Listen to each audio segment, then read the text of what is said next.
तस्मै महाप्रेमरसप्रदाय चैतन्यचन्द्राय नमो नमस्ते। नमो श्रीकालशक्ताय जगन्नाथसुताय च सभृताय सपुत्राय सकलत्राय ते नमो। निरानन्दमिदं सर्वं प्रेमानन्दस्फुटीकृतं येन तं सततं वन्दे नित्यानन्दं जगद्गुरुं। श्री अद्वैत नमस्तुभ्यं कलिजन कृपानिधे गौरी प्रेम प्रदानाय श्री सीतापतये नमः। राधे स्वरूपाय गौरांग सुहृदाय च भक्तशक्ति प्रदानाय श्री गदाधर नमस्तुते। प्रणमामि श्रीवासं तमाद्यं पंडितं मुदा श्री गौरांग कृपापात्रं कीर्तनानन्दमानसं।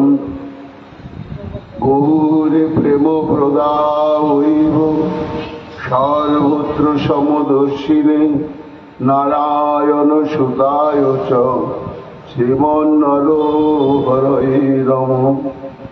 वराभिराम मृगमदतिलकं कुण्डलाक्रान्तगण्डं कञ्जाक्षं कुम्भकण्ठं स्मितशुभकं साधरेणस्तवेनुं श्यामं शान्तं त्रिभङ्गं रविकरवसनं भूषितं वैजयन्त्याम्।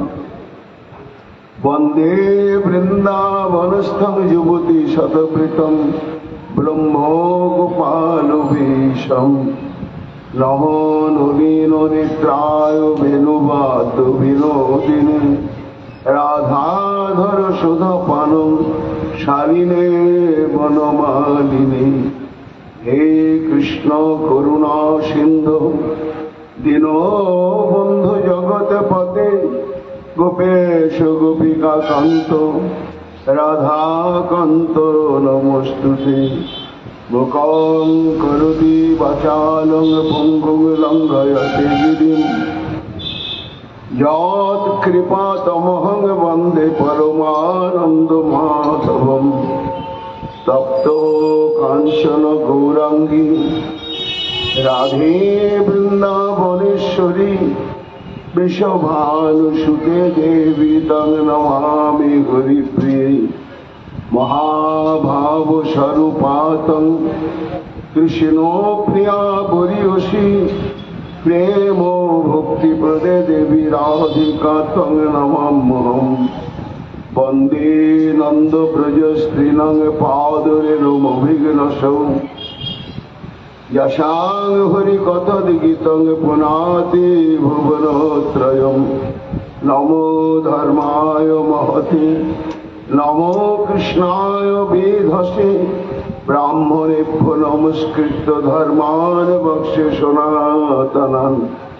नारायणं नमस्कृत्य नरं चैव नरोत्तमं देवीं सरस्वतीं व्यासं ततो मुदीरये।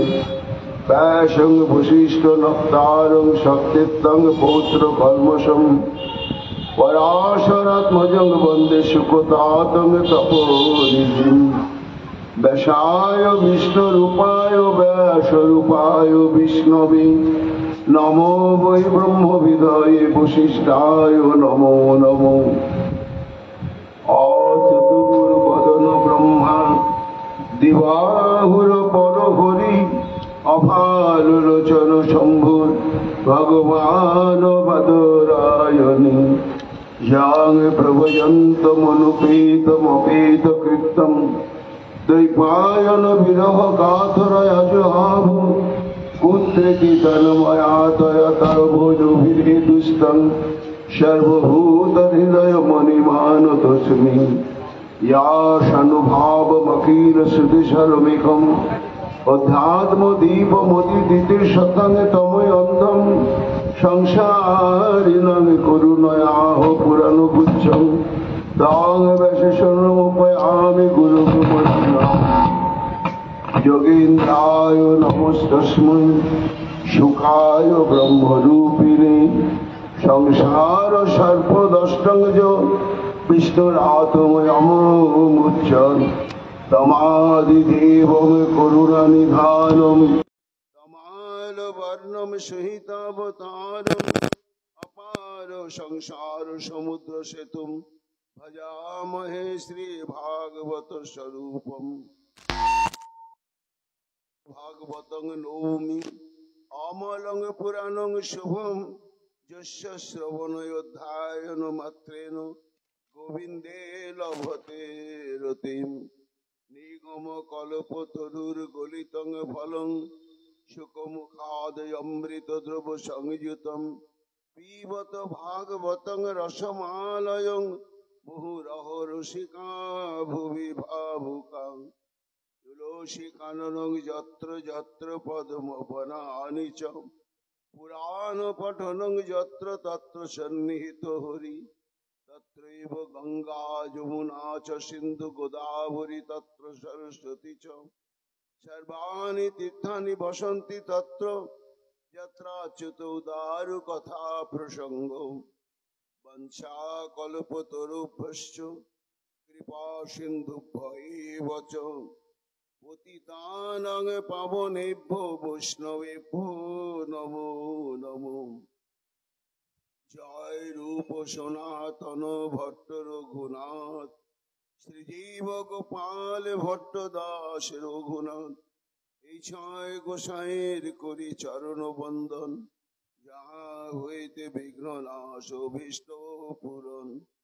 জয় গৌর ভক্ত বৃন্দ গৌর যাদের প্রাণ সবে মিলে দেহ মোরে নিতাই গৌর ভক্তি দান নিতাই গৌর হরি বল নিতাই গৌর হরি বল নিতাই গৌর হরি বল জয় জয় নিতাই গৌর হরি হরি বল। মনীন্দ্র বৃন্দ বন্দিতে ত্রিলোক শোক হারিণী প্রসন্ন বক্ত্র পঙ্কজে নিকুঞ্জ ভূবিলাসিনী।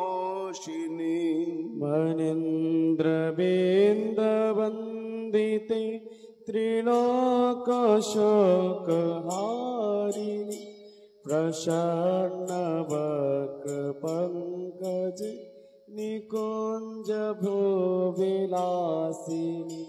ব্রজেন্দ্র ভানু নন্দিনী ব্রজেন্দ্র শুনু সঙ্গতে কদা করিষ সেহো মাং কৃপা কটাক্ষ ভাজনম কদা করিষ সেহো মাং কৃপা কটাক্ষ ভাজনম।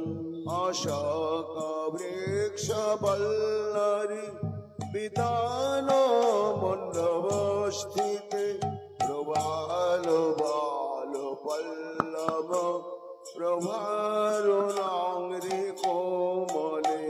অশোক বৃক্ষ রাধে বিতান মণ্ডপস্থিতে প্রবাল বাল পল্লভা প্রভারুণাঙ্ঘ্রি কোমলে।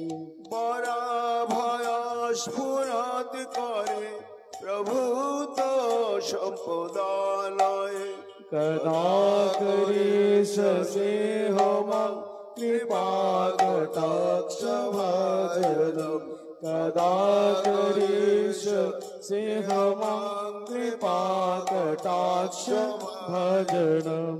অনঙ্গ রঙ্গ মঙ্গল প্রসঙ্গ ভঙ্গুর ভ্রুভ্রম শুভিভ্রমম শশপ্রভম শ্রীকান্ত মানপাতনুই। অনঙ্গ রঙ্গ মঙ্গলম প্রসঙ্গরভরভব সুবিদ্রভম সসন্ত্র দৃগন্তবানপাতনে। নিরন্তরং বশীকৃত প্রতীত নন্দনন্দনে कदा करिष्यसि मम कृपाकटाक्ष भजनं कदा करिष्यसि मम कृपाकटाक्ष भजनं প্রণীত স্বর্ণ চম্পক প্রদীপিত গৌরবিগ্রহে মুখ প্রভা পরাস্ত কোটি শারদেন্দু মণ্ডলে तरी सुवर्णचम्पकं पवित्रगौर विग्रहे मुखप्रभापरास्तुकोटि तारदेण्डमण्डले বিচিত্র চিত্র সঞ্চরত চকর শাবলোচনে कदा करिष्यसि मम कृपाकटाक्षमादनं कदा करिष्यसि मम कृपाकटाक्षमादनं মদন মদাতি যৌবনে প্রমোদ মানমণ্ডিতে প্রিয়ানুরাগ রঞ্জিতে ফলাবিলাস পণ্ডিতে मदन मदाति यौवने प्रमोदमान मण्डिते प्रयागराज रञ्जिते कलाविलास पण्डिते অনন্য ধন্য কুঞ্জরাজ কামকেলি গোবিদে कदा करिष्यसि मम कृपाकटाक्षभाजनं कदा करिष्यसि मम कृपाकटाक्षभाजनम् অশেষ ভাবধীর হিরহর ভূষিতে প্রভূত সাত কুম্ভ কুম্ভ কুম্ভি কুম্ভ সুস্তনি अशेष हीरहार भूषिते प्रभूत शांत कुंभ कुंभ कुंभि कुंभ सुस्तनी প্রশস্ত মন্দাহাস্য চূর্ণ পূর্ণ সাগরে कदा करिष्यसि मम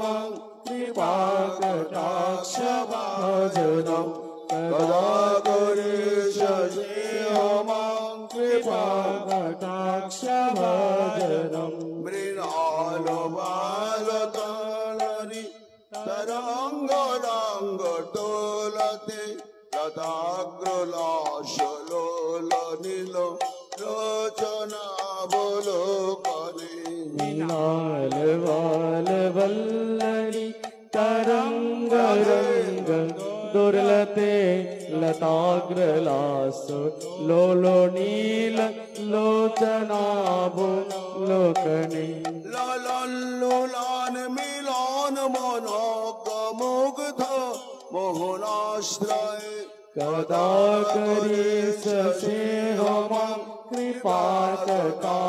कृपाकटाक्षभाजनं कदा करिष्यसि मम कृपाकटाक्षभाजनं সুবর্ণ মালিকাঞ্চিতে তিলেখ কুম্ভকণ্ঠকে ত্রিসূত্র মণ্ডলী গুণ রত্ন দীপ্তি দিদিতি सुवर्णमालिकाञ्चिते तिरेककण्ठ कण्ठगे त्रिशूत्रमङ्गली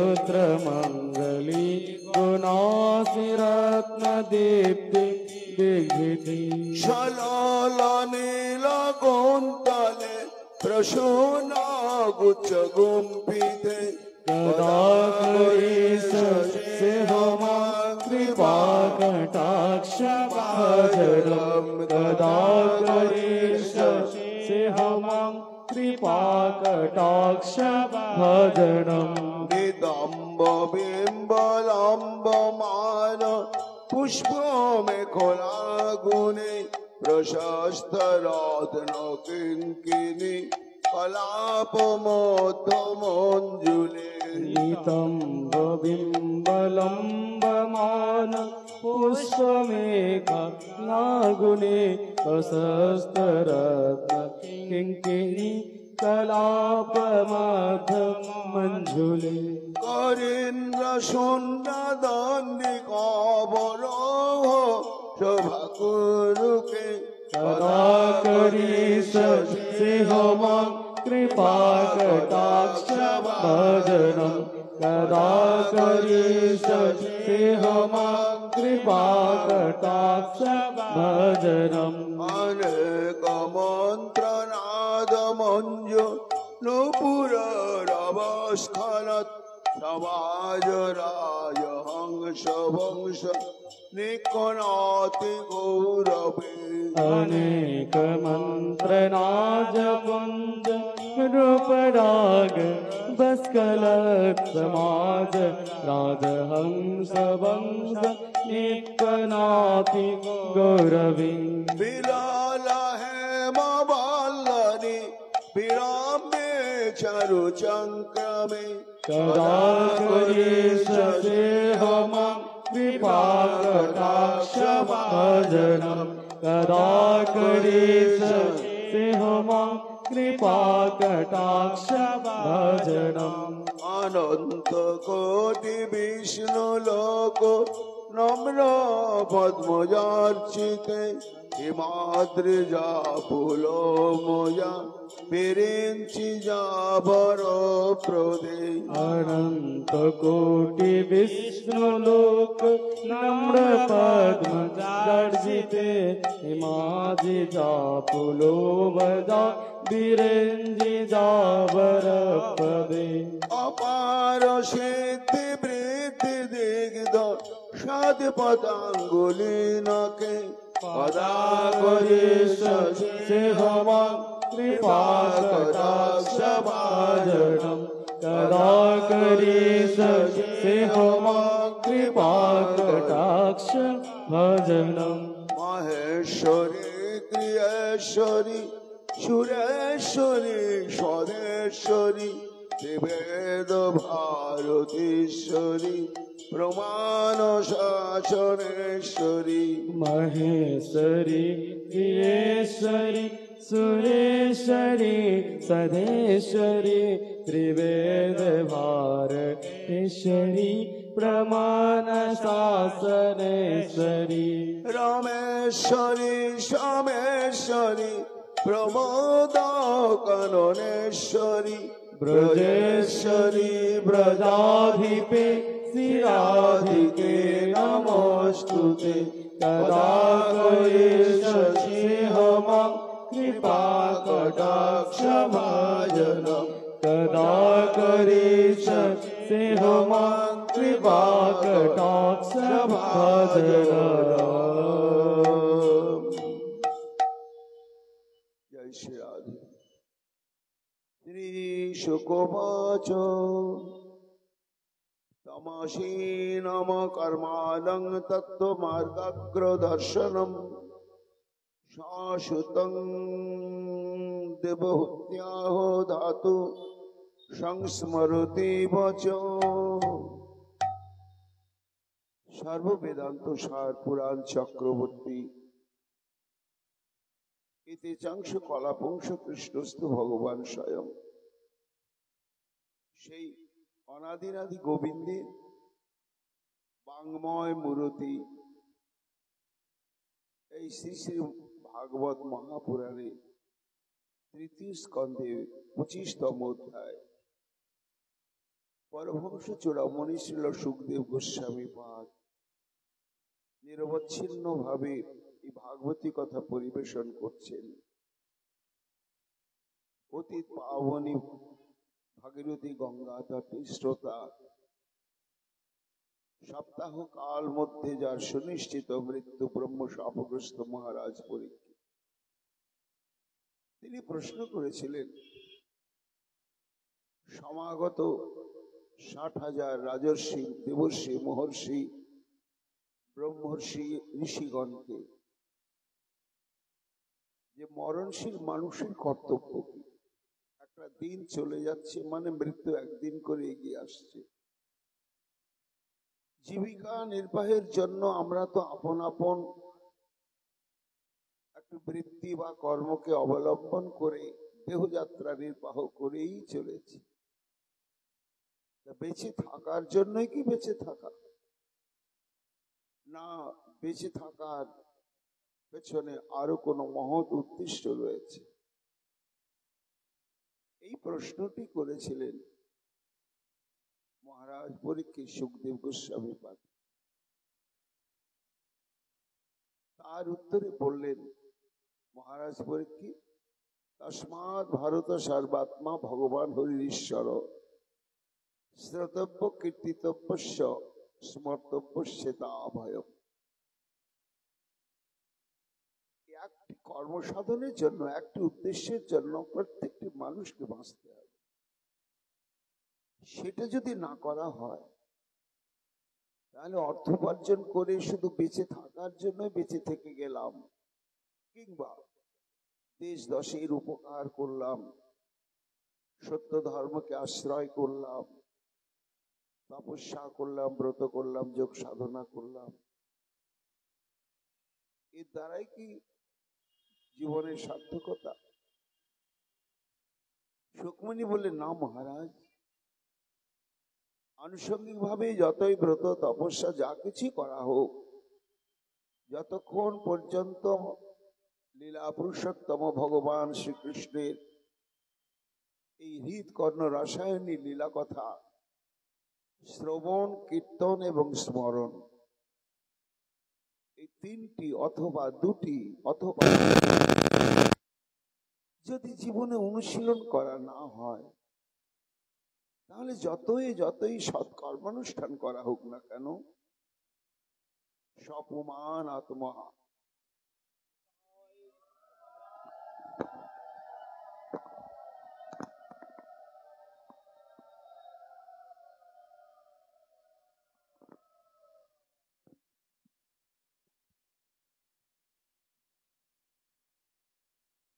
অর্থাৎ সমস্ত সৎকর্মানুষ্ঠান করলেও তাকে আত্মঘাতী পাপের কর্মফল ভোগের জন্য নরকগামী হতেই হবে। তার এর দ্বারা আমরা কি জানলাম? যে আমাদের বেঁচে থাকার মহান উদ্দেশ্যই হচ্ছে একমাত্র শ্রী গোবিন্দের কথা শ্রবণ, কীর্তন এবং স্মরণ। যদি অন্যান্য ভক্তি অঙ্গের অনুষ্ঠান আমরা করতে নাও পারি, তাতে কিছু যায় আসে না, কিন্তু এই তিনটার মধ্যে তিনটা অথবা দুটো বা একটা আমাদের করতেই হবে। তা যদি না করা হয় তাহলে আত্মঘাতী কর্মফলই ভোগ করতে হবে। ঠিক এই কথাই ভগবান শ্রীকৃষ্ণ অর্জুনকে বললেন গীতায়, যে অর্জুন অনিত্যম অসুখম লোকম ইমাম প্রাপ্য ভজস্বমাম। এই সংসারে যে আমরা এসেছি, দুটি তত্ত্ব ভালো করে জানো। এক হচ্ছে সংসারটা অসুখম, সংসার হচ্ছে দুঃখের উপাদান দিয়ে গঠিত। দেখে শুনে নিয়ে করে খেয়ে যত প্রকার সুখানুভূতি পাওয়ার সম্ভাবনা, এই সম্ভাবনাটি কখনো সংসার আমাকে পরিপূর্ণভাবে করে দিতে পারবে না। কেন না, সংসারের স্বরূপই হচ্ছে দুঃখময়, দুঃখের উপাদানে গঠিত।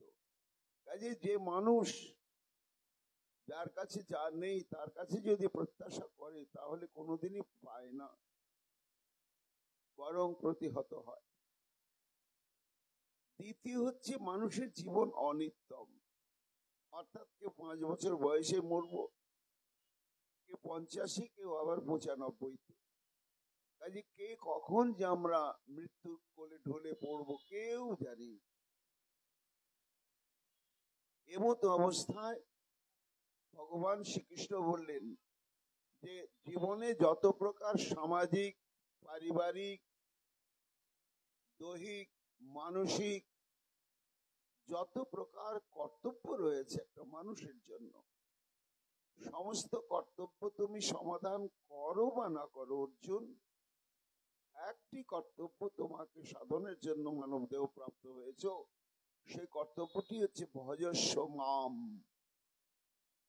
আমাকে ভজন করতে হবে তোমার।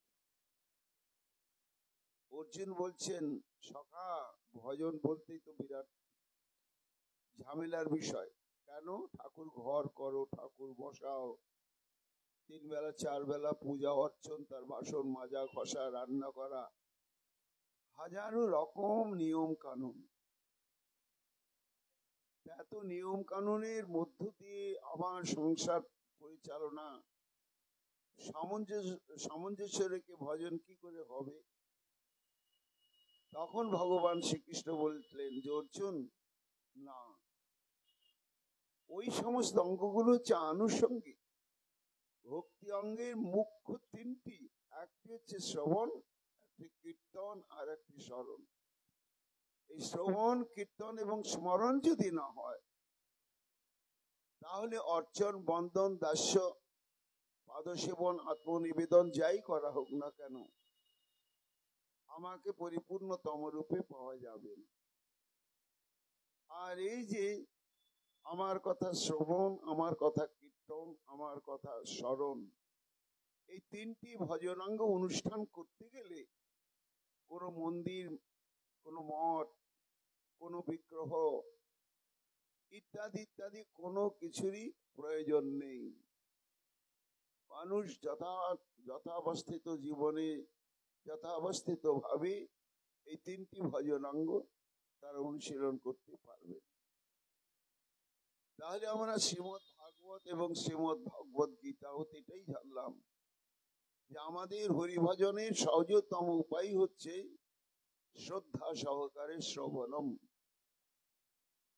মহারাজ পরীক্ষিত প্রশ্ন করছেন, গুরুদেব আমি শ্রদ্ধা বিশ্বাস নিয়ে শ্রবণ করলাম, কিন্তু ভগবানকে যতক্ষণ না প্রাপ্ত হওয়া যাবে ততক্ষণ তো মানুষের পরাগতি লাভ হবে না। তো সেই ভগবানকে কি করে পাওয়া যাবে? শুনলেই কি পাওয়া যাবে? শুক মুনি বললেন, হ্যাঁ মহারাজ, যত প্রকার ভজনাঙ্গ রয়েছে সমস্ত প্রকার ভজনাঙ্গের মধ্যে মহাশক্তিশালী ভজনাঙ্গ হচ্ছে শ্রবণম। কেন না? ভাগবতের ঋষি বলছেন, শৃণ্বন্তে শ্রদ্ধায় নিত্যম গৃহন্ত সশিষ্টিতম নাতি দীর্ঘেন কালেন ভগবান বিষতে দিতি।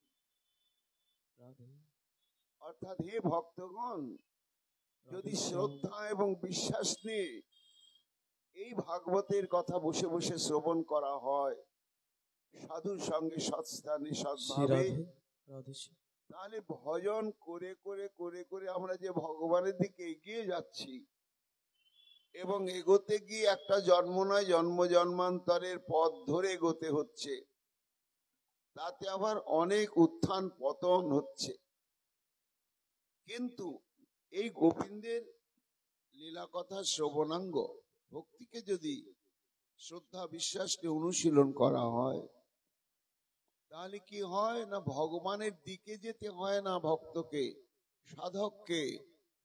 ভগবানে তার দিকে এগিয়ে আসতে আসতে কি করেন না, একেবারে নাতি দীর্ঘেন কালেন, দেরি হয় না, সঙ্গে সঙ্গেই বিশতের হৃদি শ্রবণকারীর অন্তঃকরণের মধ্যে প্রবেশ করে তার হৃদয়কে বৃন্দাবনে পরিণত করে নেয়। তা এই ভাগবতী কথা বা গোবিন্দের লীলা কথা শ্রবণের দ্বারা শ্রী ভগবানকে যেভাবে আকৃষ্ট করা যায় এবং প্রাপ্ত হওয়া যায়, অন্যান্য ভজন অঙ্গে এতটা সহজে পাওয়া যায়। এই জন্যই নিরন্তর শুনতেই হবে, মহারাজ তুমি শ্রবণ করো। পরীক্ষিতকে বলছেন সুখদেব গোস্বামী পাদ, এছাড়া নান্য পন্থা বিদ্যতে হয় না। তখন মহারাজ পরীক্ষিত বলছেন, গুরুদেব আমিও সেটি অনুভব করেছি, প্রথম দিন থেকেই যে আমি অনাহার অনশন ব্রত গ্রহণ করে রয়েছি, কিন্তু বিন্দুমাত্র ক্ষুধা পিপাসা, হাঁচি কাশি, মলমূত্র ত্যাগের বেগ, নিদ্রা, কোনো কিছু এসে আমার একাগ্রতাকে, আমার শ্রদ্ধাকে বিঘ্নিত করতে পারে না। তাই গায়ত বিষ্ণু গাথা বলতেই থাকুন। কি শুনবে মহারাজ? না গুরুদেব, এই যে কর্দম ঋষি, শ্রীমদ্ ভাগবতের ৩য় স্কন্ধে, কর্দম ঋষি ব্রহ্মার ছায়া থেকে উৎপত্তি। এইবার কর্দম ঋষি বললেন, পিতা আমাকে কেন সৃষ্টি করলে, আমার কর্তব্য কি? ব্রহ্মা বললেন, পুত্র তোমাকে সৃষ্টি করলাম, তোমাকে বিবাহ করে গৃহস্থ জীবন অবলম্বন করে সন্তান সৃষ্টি করতে হবে, প্রজা বৃদ্ধি করতে হবে। এই উদ্দেশ্যেই তোমাকে আমি জন্ম দিলাম। কর্দম ঋষি তখন সরস্বতী নদীর তটেতে কঠোর তপস্যা করতে শুরু করলেন ভগবান বিষ্ণু। সেই তপস্যাতে বিষ্ণু ভগবান অত্যন্ত সন্তুষ্ট হয়ে উপস্থিত হলেন কর্দম ঋষির সম্মুখে, এবং কর্দম ঋষির ভগবৎ সাক্ষাৎকারীর যে প্রেমানন্দের অভিব্যক্তি, তাই ভগবান দর্শন করতে করতে তার নয়ন থেকে আনন্দাশ্রু ফোঁটা ফোঁটা পড়তে লাগলো। তার থেকে সৃষ্টি হলো বিন্দু সরোবর, পারমার্থিক শক্তি সম্পন্ন সরোবর। তারপরে ভগবান বিষ্ণু বললেন, কর্দম কেন তপস্যা করছো? বলল, প্রভু জড়জগতের পৃথিবীর মানুষ তারা কর্মবন্ধন থেকে মুক্ত হওয়ার জন্য তোমার ভজন করে, আর আমি তোমাকে ভজন করছি আমার গার্হস্থ্য জীবন বরণ করার উদ্দেশ্যে। তাই তুমি এমন একটি আমার জন্য সহধর্মিণী নির্ধারণ করে দাও, যাকে অবলম্বন করে আমি ভবসমুদ্র পার হতে পারব। তখন ভগবান বললেন, চিন্তা করো না কর্দম, অতি শীঘ্রই মনু তার মধ্যম কন্যা দেবহূতিকে নিয়ে তোমার নিকটে আসবে এবং তার প্রাণী তুমি গ্রহণ করবে। এই বলে ভগবান অন্তর্ধ্যান করলেন। যথা সময়ে মনু শতরূপা তার মধ্যম কন্যা দেবহূতি দেবীকে নিয়ে সেখানে সমাগত হলেন এবং সমস্ত বৃত্তান্ত উভয়ে আলোচনা করে শুভ মুহূর্তে শুভ বিবাহ সুসম্পন্ন হয়ে গেল। তারপরে দেবহূতির গর্ভে 9টি কন্যার জন্ম হলো। এইবার কর্দম ঋষি বলছেন, দেবহূতি তোমার পিতার সঙ্গে আমার কথাই হয়েছিল যে যখন সন্তান সন্ততি জন্মাবে আমি আর সংসারে থাকবো না, আবার আমি তপবনে গিয়ে ভজন করব, তাহলে এবার আমায় বিদায় দাও। তখন মা দেবহূতি বললেন, স্বামী একবার চেয়ে দেখো, বংশ রক্ষার জন্য কোনো পুত্র জন্মগ্রহণ করে নাই, তারপরে এই সমস্ত কন্যার সৎপাত্রস্থ করাও আমি মাতৃজাতি, আমার পক্ষে তো সম্ভব নয়।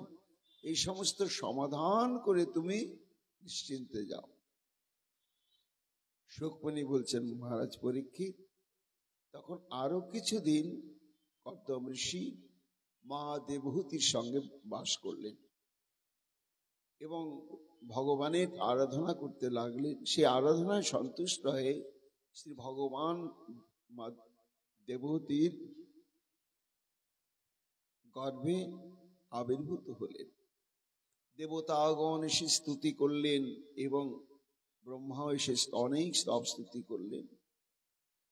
তারপরে শুভ সময় শুভ লগ্নে ভগবান কপিলদেব মাতৃগর্ভ থেকে ধরাধামে আবির্ভূত হলেন।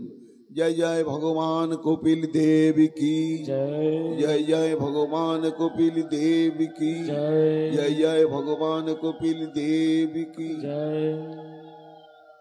এইবার জন্মের পরেই তার বাল্যলীলা প্রকাশ হলো না, তিনি ভগবৎ স্বরূপে বিরাজ করতে লাগলেন। একেবারে নির্গুণ অবস্থায় অবস্থান করতে লাগলেন। কর্দম ঋষি অনেক স্তুতি করে বললেন, প্রভু, এই তোমার উপরে যার গর্ভে আবির্ভূত হলে তার দায়িত্ব দিয়ে এইবার আমি বিদায় নিচ্ছি, তুমি আশীর্বাদ করো। বাকি জীবন যেন আমি নিরন্তর তোমার কথা চিন্তন স্মরণ মনন করতে করতে বিভোর থাকতে পারি। বিদায় নিয়ে চলে গেলেন কর্দম ঋষি। এইবার সুকমণি বলছেন, তমাসীনম অকর্মণম তত্ত্ব মার্গার্গ দর্শনম সংস্কৃতং দেবহুত্তাহ ধাতু সংস্মরতি বচন। একা মা দেবহূতি আর ভগবান কপিল দেব মায়ের নির্বেদ অবস্থা উপস্থিত হলো। সংসারিক দায়িত্ব কর্তব্য পালন করতে করতে করতে করতে সৎসঙ্গ প্রভাবে তার চিন্তা হলো যে এর মধ্যে পারমার্থিক কোনো সার পদার্থ নেই। তখন ধীরে ধীরে ভগবান কপিল দেবের নিকটে এসে বসলেন। মনে পড়ে গেল ব্রহ্মার কথা। কি না, ব্রহ্মা বলেছিলেন যখন ভগবান আবির্ভূত হলেন, মানবীতে গর্ভং প্রবিষ্ট কৈটভাদ্যনম অবিদ্যা সংশয় গ্রন্থিং চিত্ত্বা গাং বিচরস্যতি। হে মনুকন্যা দেবহূতি, এই যে তোমার গর্ভ থেকে যিনি আবির্ভূত হলেন তিনি স্বয়ং বিষ্ণু, যিনি মধু কৈটবকে নিধন করেছিলেন। তিনি অবতীর্ণ হলেন কেন? সমগ্র বিশ্ব মানবের অবিদ্যাকে ছেদন করে শুদ্ধ ভক্তির পথে প্রতিষ্ঠিত করে তিনি সমগ্র পৃথিবী বিচরণ করবেন, এই জন্যই তিনি আবির্ভূত হলেন। একথা ব্রহ্মা বলেছিলেন। কাজে জীবনের পরিণতিতে মা দেবহূতি ব্রহ্মার ওই কথাটা চিন্তা করলেন। তাই তো জীবন তো পরমায় তো বইই গেল, এইবার তো আমি সেই সাধ্য সাধন তত্ত্ব জ্ঞান লাভ করলাম না। তখন ধীরে ধীরে এসে প্রণাম করে বললেন, হে প্রভু, তুমি আমার গর্ভে জন্মগ্রহণ করেছো বটে, কিন্তু আমি তোমাকে পুত্রবৎ বাৎসল্য প্রেম দিয়ে তোমাকে আমি ভালোবাসতে পারলাম না। কেন? আমি তত্ত্বটা জেনেছি তুমি সাক্ষাৎ পূর্ণ ব্রহ্ম সনাতন ভগবান। তাই তোমার কাছে প্রার্থনা, নির্বিন্নানি তরং ভুমন অসদিন্দ্রিয় দর্শনাৎ যেন সম্ভাব্য মানেন প্রপন্নন্ধং তম প্রভু। আমরা তো মাতৃজাতি, আমাদের মমতাটা খুব বেশি। আর আমাদের ইহকাল পরকাল হচ্ছে কি জানো প্রভু? কর্তব্য সাধনের মধ্যে। কেন? সংসারের একটা মাতৃজাতি, তার ভূমিকা কি? প্রথমে সে একটা স্ত্রী সহধর্মী, সন্তান সন্ততি হয়েছে, এই জন্য সে হচ্ছে জননী। তারপরে স্বামীর সম্বন্ধে শ্বশুর শাশুড়ি দেবর ভাসুর ইত্যাদি রয়েছে। এই যে স্বামীর সম্বন্ধযুক্ত তাদের প্রতি কর্তব্য পরায়ণা একটা রমণী। তারপরে সংসার ধর্মের আর যা কিছু কর্তব্য, আমরা মেয়ে ছেলে তো এই সমস্তকে প্রধান মনে করি, কিন্তু পরিণাম কি না? এই স্বামীর মুখে সবসময় হাসি ফুটিয়ে রাখতে, শ্বশুর শাশুড়ির মুখে হাসি ফুটিয়ে রাখতে, পুত্র কন্যার মুখে হাসি ফুটিয়ে রাখতে নিজেদের জীবন তিল তিল করে বিকিয়ে দিচ্ছি। কিন্তু এটাই তো জীবনের উদ্দেশ্য নয় প্রভু। এতে ক্রমে ক্রমে আমরা ভয়ঙ্কর মায়ার দ্বারা আক্রান্ত হয়ে যাচ্ছে। তাই তং শরণ্যং শরণ্যং সভৃত্য সংসার তরকুঠারম জিজ্ঞাসাহং প্রকৃতে পুরুষস্য নমামি সদ্ধর্ম বিদাং বরিষ্ঠম। ভগবান বলছে, মা তাহলে তুমি কি জানতে চাইছো? হে প্রভু, তুমি নিজ গুণে কৃপা করে সেই বস্তুই তুমি, সেই তত্ত্বই তুমি এসেছ, যিনি হচ্ছেন সমগ্র বিশ্বের জীবের একমাত্র শরণ্য, যার শরণাগতি ব্যতিরেকে জীবের পরাগতি লাভ সম্ভব নয়। এবং তুমি হচ্ছে প্রভু এই যে সংসার রূপ ভয়ঙ্কর বিষ বৃক্ষ, এই বিষ বৃক্ষ ছেদনে তুমি খুব ধারালো কুঠার বিশেষ।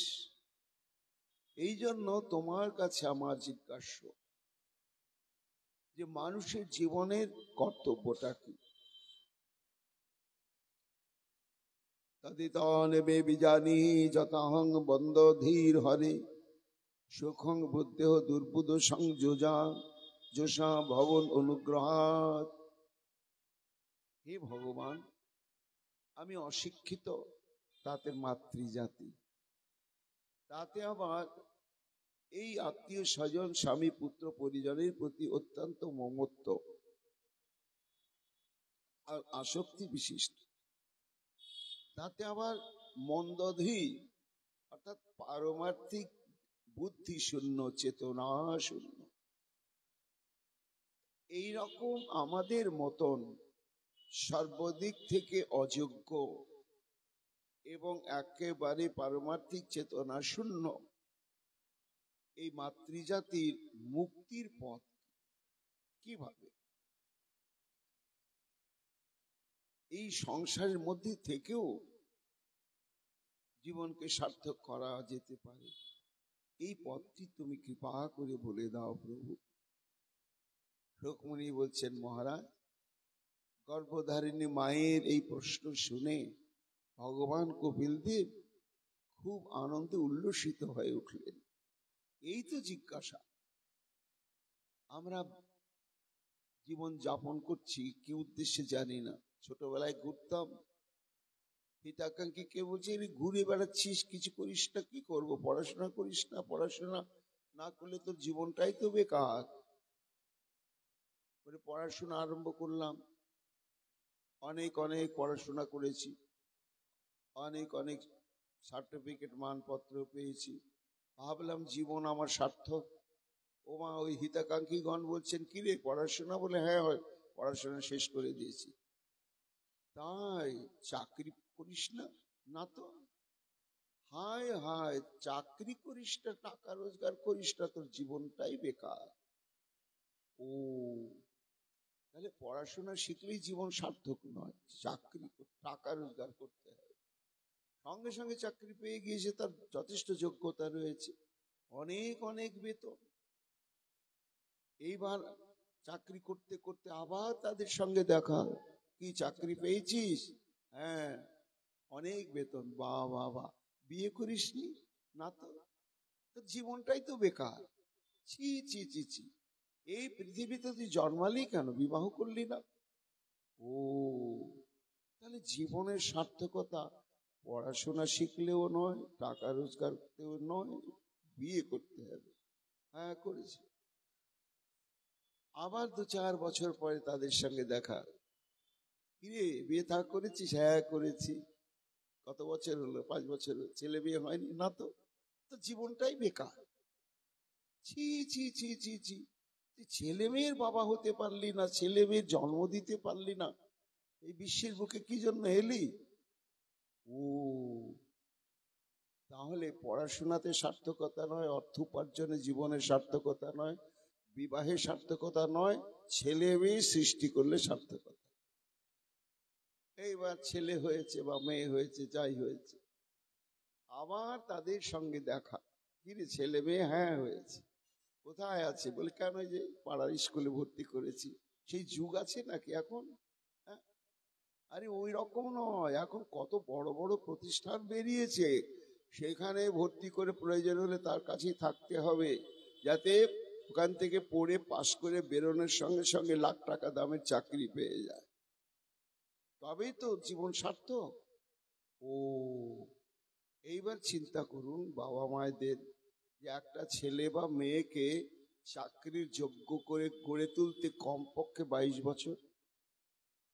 সে যদি 40 বছর বয়সে বিবাহ করে, তার সঙ্গে 22 বছরটা চলে গেল, তখন তার বয়স 62 বছর। এই 62-63 বৎসরে ছেলে বা মেয়ে চাকরি হয়তো পেল তো ভালো, আর যদি না পেল তাহলে তো বাবা মার জীবনের শেষ। আচ্ছা, আমরা ধরে নিলাম ছেলে মেয়ে চাকরি পেল, তাহলেই কি আমার জীবনের সার্থকতা? বলে তখন সার্থকতার কথা ভাবারও কেউ নাই আর বলারও কেউ নাই। কেন? তখন আমাদের জীবনে অনেকগুলো বন্ধু জুটে গেছে। এমন তারা বন্ধু, লাথি মারো, ঝাঁটা মারো, অপমান করো, খেতে না দাও, বন্ধু ত্যাগ করবো না তোমাকে। সেই বন্ধুগুলোকে high pressure, sugar, arthritis, gastric, uric acid, cholesterol ইত্যাদি ইত্যাদি ইত্যাদি ইত্যাদি, এই বন্ধুগুলো জুটে গেল। এই বন্ধুগুলোকে সামলাতে সামলাতে আজকে চেন্নাই, কালকে ব্যাঙ্গালোর, তারপর একদিন হরি বল। এই যে জীবনের ছক, তাহলে এখানে আমার জীবনের সার্থকতা হলো কোথায়? এই প্রশ্নটা তো আমি আনতে পারলাম না, আর ওই বিষয়বদ্ধ জীব তারাও দিতে পারলেন না। সেটি হচ্ছে অনিত্যম অসুকম লোকম ইমাম প্রাপ্য ভজস্যমা। ভগবান শ্রীকৃষ্ণ ঘুরিয়ে ফিরে পরোক্ষ ভাবে বলেনি, প্রত্যক্ষ ভাবে বললেন আমার ভজন করো।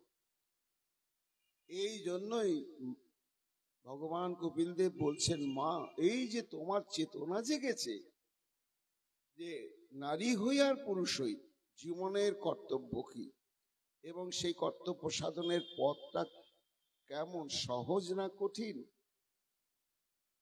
আর তুমি যে আসক্তির কথা বললে ওটাও একটা বিষয় মা, তা শোন। এই বলে ভগবান কপিল দেব মা দেবহূতিকে সদ উপদেশ দিতে শুরু করলেন। বলে মা, চেত খল্লস বন্ধায় মুক্তায় চাত্মন মতম গুণেশু শক্তং বন্ধায় রতং বা পুংসি মুক্তয়ে। এই যে মানুষের মন বা চিত্ত, এই মন বা চিত্তই হচ্ছে বন্ধনের কারণ আর মুক্তির কারণ। এই মন বা চিত্ত যখন আত্মসুখের জন্য তৎপর হয়ে যায়, আত্মসুখ বলতে আত্মার সুখ নয়, দেহের সুখ, যেটা আমরা আত্মসুখ বলি সেটা বলি বটে, কিন্তু ওটা আসলে দেহের সুখ।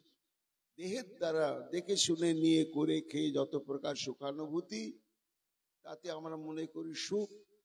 এই সুখের জন্যই জড় জগতের রূপ, রস, গন্ধ, শব্দ, স্পর্শ, এই নশ্বর, এই জড়ীয় পাঁচটি বিষয় তার সঙ্গে যুক্ত হয়ে থাকে। শাস্ত্র বলছে যাদের মন এই জড় বস্তু, জড় তন্মাত্রা বা জড় বিষয়ের প্রতি আকৃষ্ট, জড় ভোগের জন্য আকৃষ্ট, এই মনটাই হচ্ছে জন্ম জন্মান্তরে কর্মবন্ধনের কারণ। আর এই মনটাই যখন পুংসী মুক্ত হয়ে পরম পুরুষ শ্রী ভগবানেতে আসক্ত হয়ে যায়, নিবিষ্ট হয়ে যায়, তখন ওই মনটাই হয় একমাত্র মুক্তির কারণ। প্রশ্ন করছে ভগবান, তাই মনটাকে যে ভগবানের দিকে নিবিষ্ট করব তো যেতে চায় না, ওই 14 গোষ্ঠীর দিকেই বারবার ফিরে আসে। জুঞ্জ মানয়া ভক্তা ভগবতাখিলাত্মনি সদৃশ্য অস্তি জীব পন্থা যোগিনাং ব্রহ্ম সিদ্ধয়ে। মা,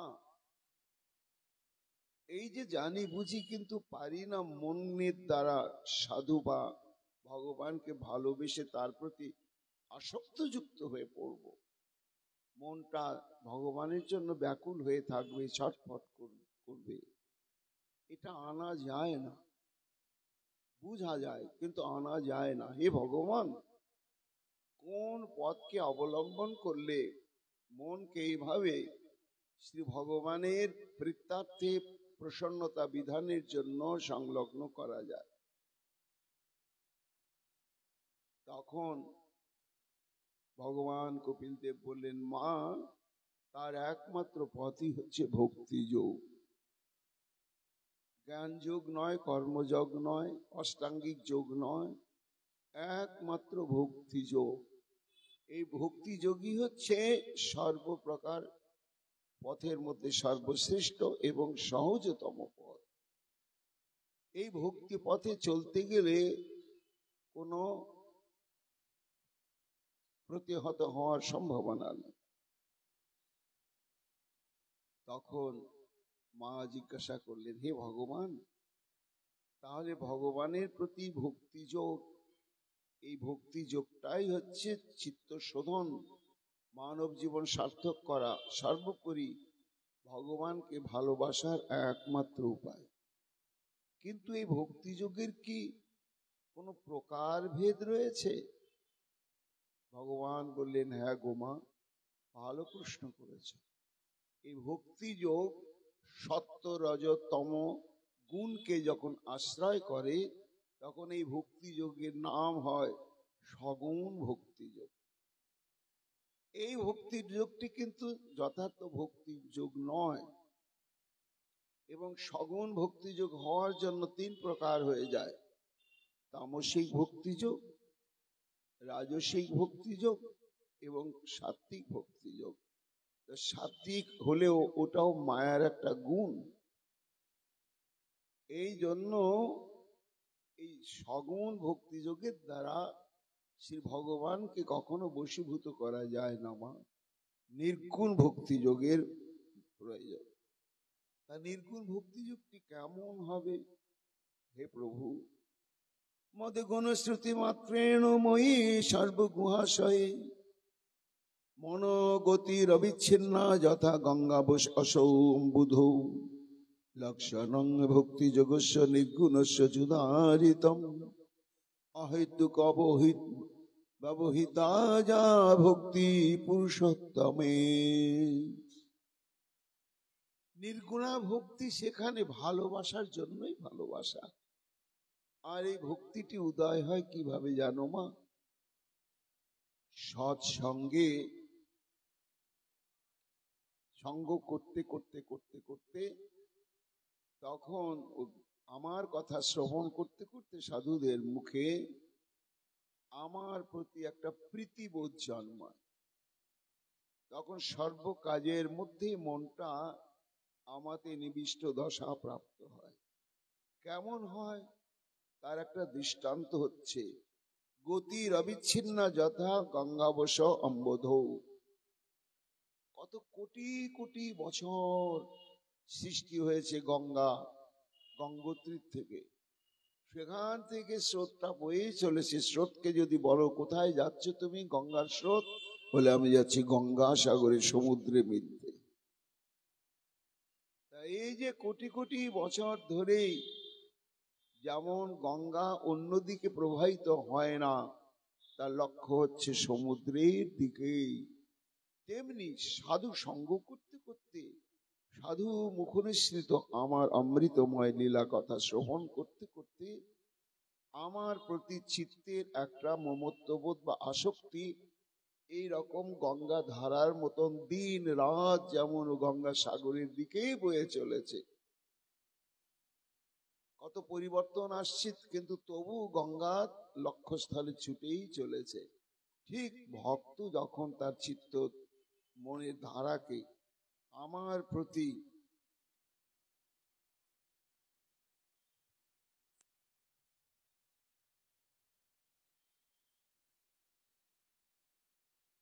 কোনো কামনা বাসনা চাওয়া পাওয়া শূন্য, সেখানে কোনো চাওয়া পাওয়া থাকবে না। ভালোবাসার জন্যই ভালোবাসা, তোমাকে ভালো লাগে ভালোবাসি, এইটুকুনি, আর কিছু চাই না। আর গতিটা থাকবে নিরবচ্ছিন্ন। এরই নামই হচ্ছে নির্গুণা ভক্তি। এই ভক্তি যদি কারো কোনো ভক্তের অন্তঃকরণে উদয় হয় মা, তার লক্ষণ কি জানো? শালুক ষষ্ঠী সমীপ স্বরূপৈকত্বমপ্লুত দীয়মানং ন গৃহ্ণন্তি বিনা মৎসেবনং জনা। আমার প্রতি যার নিষ্কাম চাওয়া পাওয়া বিহীন, কেবল ভালোবাসার জন্যই ভালোবাসার উদয় হয়েছে, তাকে যদি বলা হয় যে সব কি এর চাইতে ভালো জিনিস তোমাকে সালুক্য দিচ্ছি, সালুক্য মুক্তি মানে ভগবান যে লোকে অবস্থান করেন সেই লোকে বসবাস করবার যোগ্যতা, শাস্তি। ভগবান বলছেন আরে আমাকে ভালোবাসছো কেন এত, শোনো আমার মতন ঐশ্বর্য তোমাকে দিচ্ছি। স্বামীপ্য, ঠিক আছে এতই ভালোবাসো আমার কাছে রেখে দিচ্ছি। স্বরূপ, আমার মতনই তোমার রূপ করে দিলাম। সাযুজ্য, ভগবান নিজের মধ্যে তাকে মিশিয়ে নেন, নিতে চান। কিন্তু মা যিনি নিষ্কাম ভক্তি যোগী, তিনি কিন্তু এই পঞ্চবিধা মুক্তি ভগবান দিতে চাইল। দিয়মানং ন গৃহন্তি মত সেবনং বিনা, আমার সেবা ব্যতিরেকে কখনো অন্য কিছু চায় না। আর এই যে বললে আসক্তি আসক্তি আসক্তি, আসক্তিটা তো দরকার। আসক্তিকে ছেদন করে দিলে মানব জন্মের সার্থকতা নেই। আসক্তির গতিটা পাল্টাতে হবে। আছে দেহের প্রতি, মান সম্মানের প্রতি, চাওয়া পাওয়ার প্রতি, তারপরে স্ত্রী পুত্র পরিজন স্বামী ইত্যাদি আত্মীয় স্বজনের প্রতি।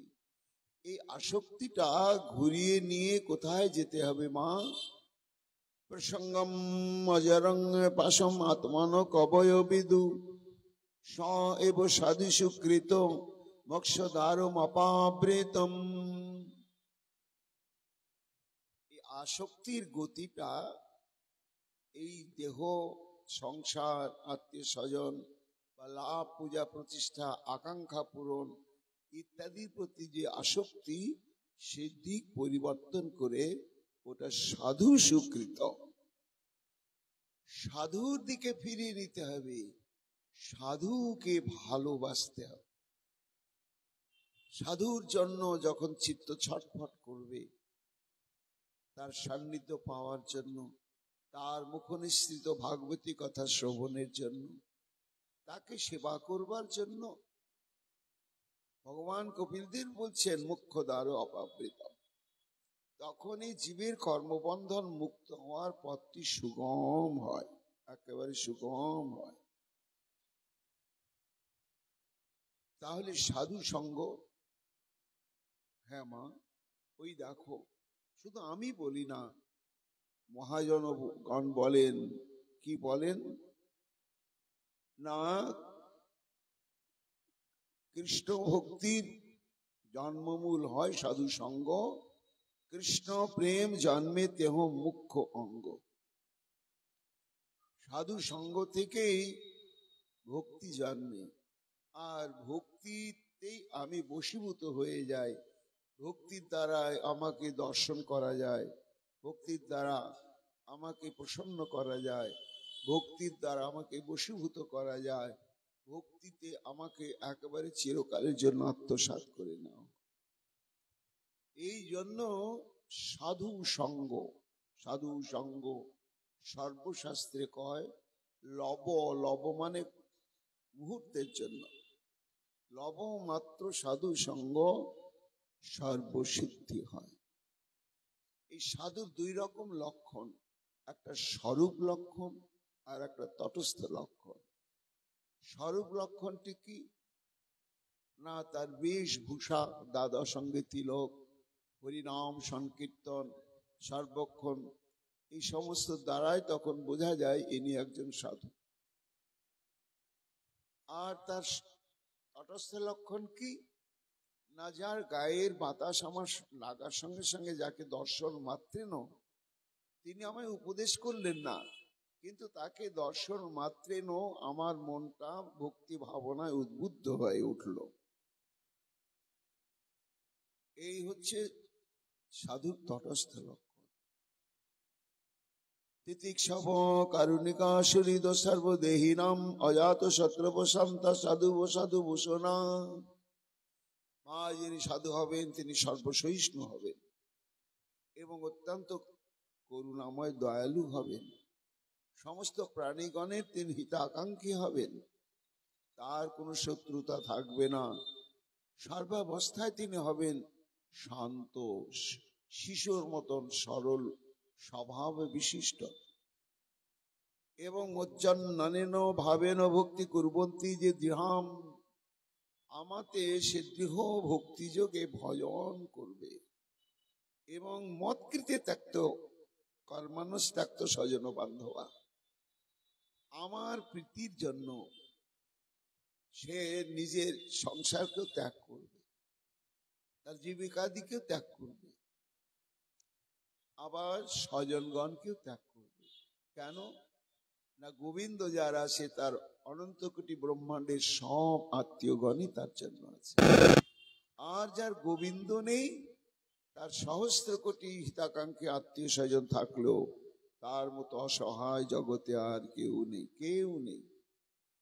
এই জন্য মা, যারা প্রকৃত সাধু কিনা, তারা আমার প্রীতি সম্পাদনের জন্য, প্রসন্নতার জন্য তারা স্বজনাদিকেও পরিত্যাগ করে। আর তাদের আর একটি মহান লক্ষণ কি জানো? মচ্ছিতা মদগত প্রাণ বোধয়ন্ত পরস্পরম কথয়ন্তস্য মাং নিত্যম তুষ্যন্তি চ রমন্তি চ। যারা মৎসিতা, যাদের চিন্তা বা চিত্তবৃত্তি বা মনন আমি ছাড়ার অন্য কিচ্ছু নয়, আর মদগত প্রাণা, আমার নাম সংকীর্তন, আমার সেবা, আমাকে দর্শন, আমার চরণাশ্রিত ভজনানন্দী মহাত্মা গণের প্রতি সৌহার্দ্য প্রকাশ, এইরকম যারা, তাদেরকে বলা হয় মদগত প্রাণা। মৎচিত্তা মদগত প্রাণা সাধুদের আর কোনো কাজ থাকে না, এমনকি পেট চলবে কি করে তাদের এও চিন্তাও থাকে না। তারা একটা কর্মে দিন রাত ব্যস্ত, কি না মৎচিত্তা মদগত প্রাণা বোধয়ন্ত পরস্পরম কথয়ন্তস্য মাং নিত্যম তুষ্যন্তি চ রমন্তি চ। দিন রাত আমার অমৃতময় লীলা কথা একদল শ্রবণ করে, আর একদল কীর্তন করে। আবার যারা কীর্তন করলো তারা আবার শ্রবণ করতে শুরু করলো, আর যারা শ্রবণ করলো তারা কীর্তন করতে শুরু করলো। এই যারা প্রকৃত সাধু, তাদের এটাই হচ্ছে মহান লক্ষণ।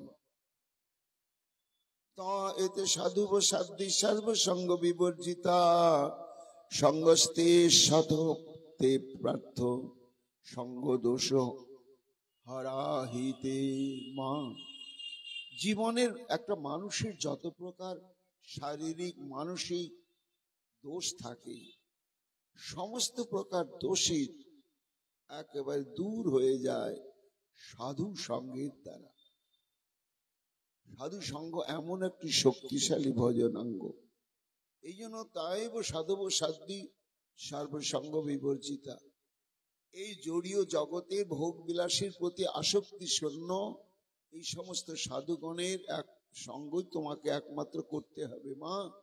তাহলে যে নির্গুণ ভক্তিযোগ, যে ভক্তিযোগের দ্বারা আমি বশীভূত হয়ে যায়, সেই ভক্তিযোগ নিশ্চিন্ত রূপেই উদয় হয়ে যাবে। তখন মা প্রশ্ন করছেন যে প্রভু, আমি যতটুকুনি দেখেছি বা শুনেছি যে তোমাকে ভজন করতে গেলে, যেমন একটা দোতলায় উঠতে গেলে একটা সিঁড়ি, তারপরে আর একটা সিঁড়ি, এমনি করে ধীরে ধীরে উপরে উঠতে হয়, তেমনি ভগবানের কাছে পৌঁছাতে গেলেও ভজনের কতগুলো স্তর অতিক্রম করে যেতে হয়। কোনো ভাগ্যে কোনো জীবের যদি শ্রদ্ধা হয়, তবে সেই জীব সাধু সঙ্গ যে করায়, সাধু সঙ্গ হইতে হয় শ্রবণ কীর্তন, শ্রবণাদ্যে হয় সর্বানর্থ নিবর্তন, অনর্থ নিবৃত্তি হলে ভক্তি নিষ্ঠা হয়, আর ভক্ত হইতে শ্রবণাদ্যে রুচি উপজয়। রুচি হইতে হয় তবে আসক্তি প্রচুর, যাহা হইতে জন্মে কৃষ্ণে প্রীতির অঙ্কুর। এই যে অনিষ্ঠিতা ভজন ক্রিয়া, নিষ্ঠিতা ভজন ক্রিয়া, অনর্থ নিবৃত্তি, তারপরে রুচি, তারপরে আসক্তি, তারপরে রতি, এই ভজন রাজ্যের যে সিঁড়িগুলো, এগুলো এইভাবে অতিক্রম করে প্রেমের ভূমিতে পৌঁছাতে পারলেই ভগবান তার কাছে এসে বশ্যতা স্বীকার করে। তা এই স্তরগুলো অতিক্রম করতে গেলে তো হে প্রভু অন্য ভজনাঙ্গ কিছু আমাদের অভ্যাস করতে হবে। তার উত্তরে ভগবান বলেন, না গো মা, শতাং প্রসঙ্গান মম বীর্য সংবিদ ভবন্তির হৃদ কর্ণ রসায়না কথা তজ্জসনস্য অপবর্গ বর্তমনি শ্রদ্ধা রতির ভক্তির অনুক্রমিষ্যতি। সাধু সঙ্গ এমন একটি ভজনাঙ্গ, একে যদি আমরা আপতিত নিয়মে এবং দৃঢ় বিশ্বাসের সঙ্গে সাধু সঙ্গের সঙ্গে জড়িয়ে থাকি, তাহলে কি হয় না, সাধু সঙ্গ মানে কি, সাধুর কাছে গেলেই নিরন্তর কৃষ্ণ কথা শ্রবণ হয়। কেমন কৃষ্ণ কথা? ভগবান কপিলদেব বলছেন, বীর্য সংবিদ হৃদ কর্ণ রসায়ন। বীর্য মানে হচ্ছে অলৌকিক অদ্ভুত লীলা সমন্বিত আমার যে কথা, সে কথাটা এমন মিষ্টি, এমন ঠান্ডা যে হৃদয় কর্ণ সব শীতল করে দেয়। এই যে আমার কথা সাধুগণ কীর্তন করছে, এইবার যদি শ্রদ্ধা বিশ্বাসের সঙ্গে শ্রবণ করা হয়, তাহলে এই যে ভজনের যে স্তরগুলো মা, ওই শ্রবণ করতে থাকলে অপতিত নিয়মে ওই স্তর অতিক্রম করার জন্য আলাদা আলাদা কোনো ভজন অনুশীলনের দরকার হয় না। হয় না। কি হয় না, পথস্বরূপ যে ক্রমস্তর শ্রদ্ধা রতি ভক্তির অনুক্রমস্যতি, এগুলো আনুষঙ্গিক ভাবে সাধুর মুখে নিরন্তর শ্রবণ করতে করতে করতে করতে এগুলো এসে যায়। মহারাজ পরীক্ষিত শুনছিলেন,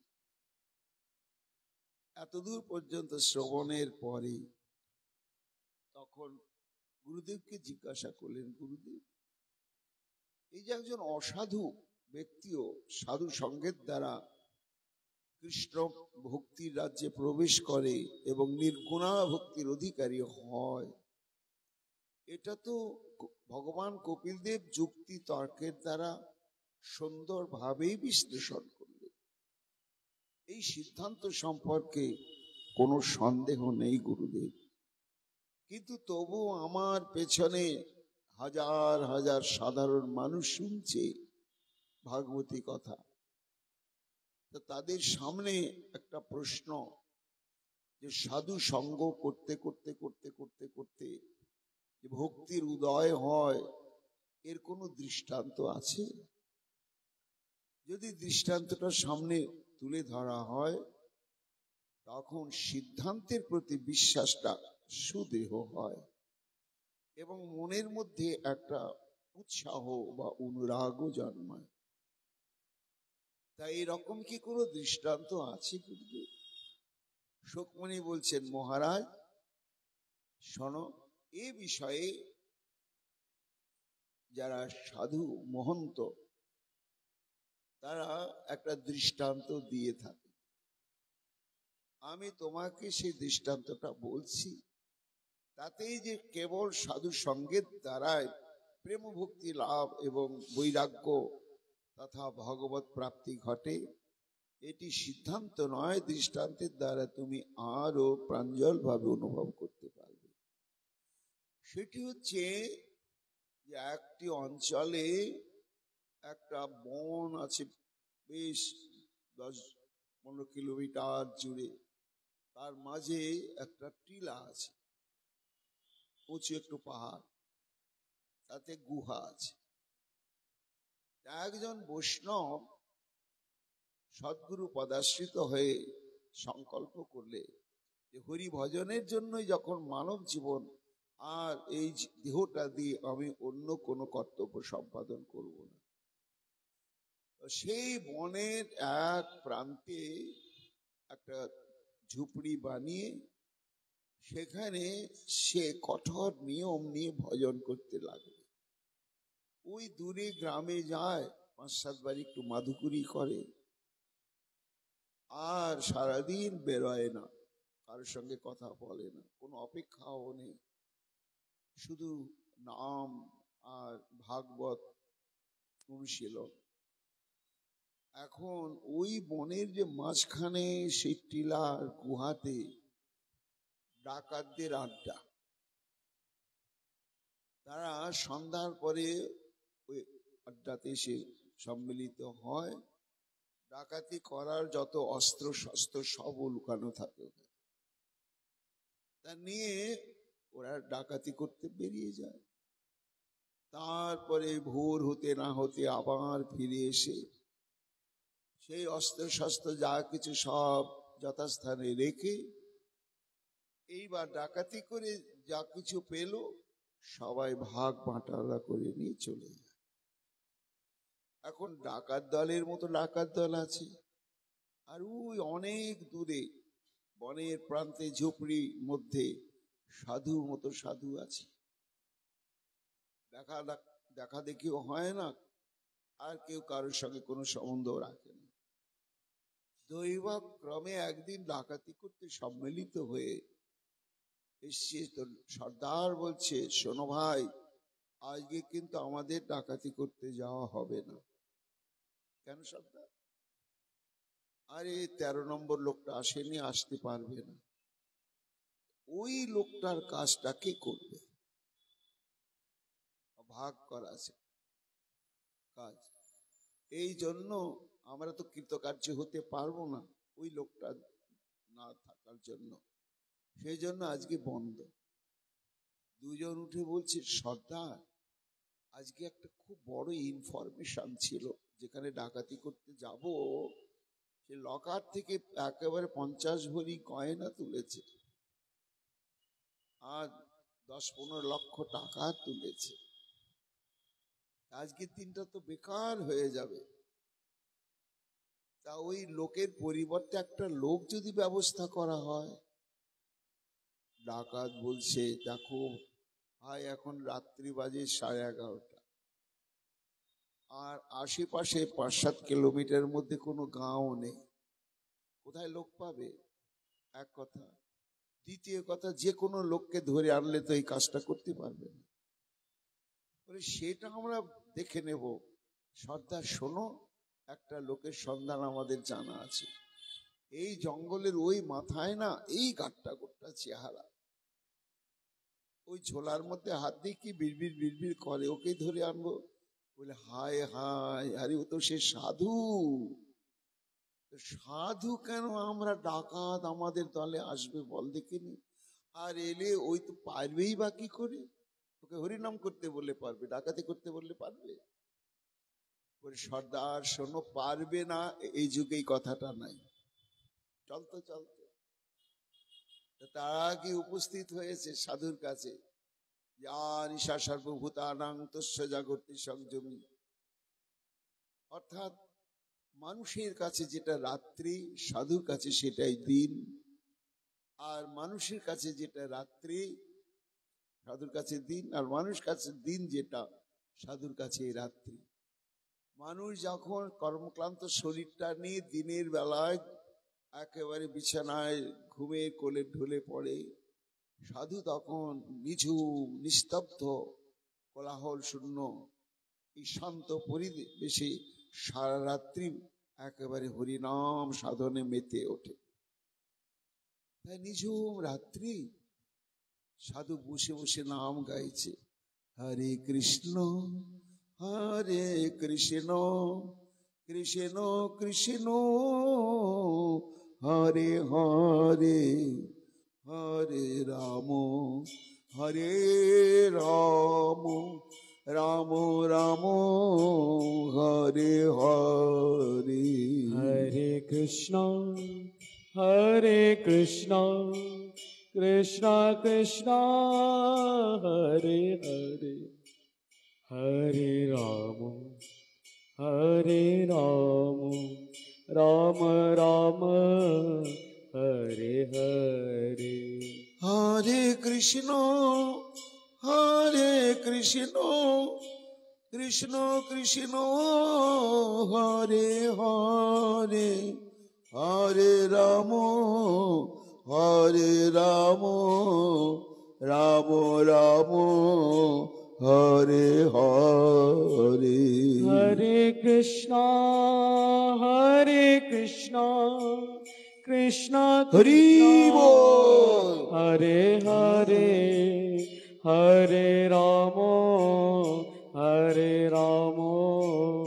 राम राम हरे हरे এমন সময় দু তিনটা ডাকাত একেবারে 5 ব্যাটারি টর্চ লাইট তার চোখে ধরছে। আরে এই শোন, সাধু চোখ খুলি চেহারা দেখি চোখ আবার বন্ধ করে নিয়েছে। সর্বনাশ, আমার পরমাই বোধহয় শেষ। জমদূত তো এসে গেছে, তাহলে আমি বোধহয় মরে গিয়েছি।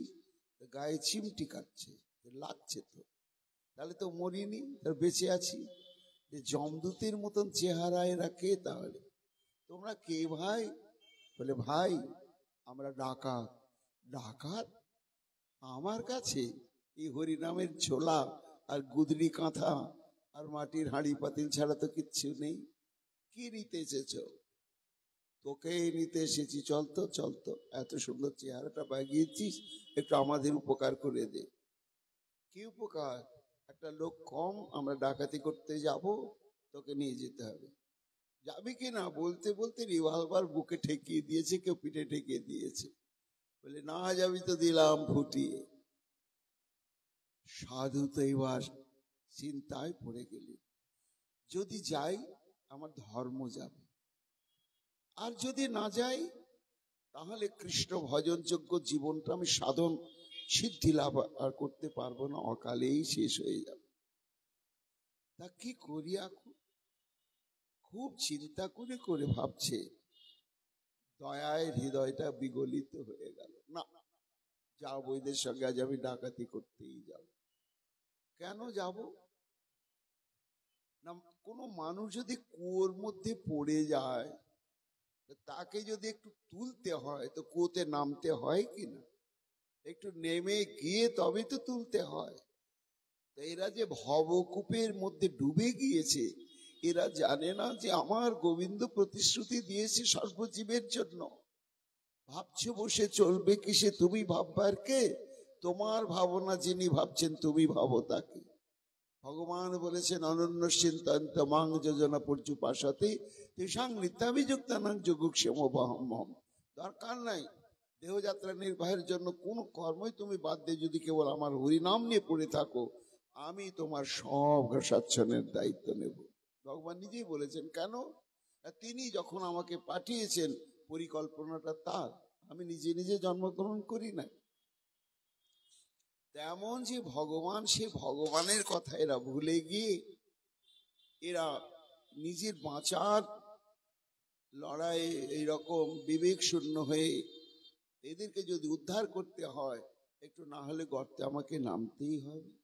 চলো ভাই, মনে মনে গুরুদেবকে বলছেন, গুরুদেব আজ তুমি আমার পাশে থাকো, এই কৃপা করো, এরা আমাকে দিয়ে ডাকাতি করবে আর আমি যেন এদের মন প্রাণকে ডাকাতি করে আমি নিয়ে নিতে পারি।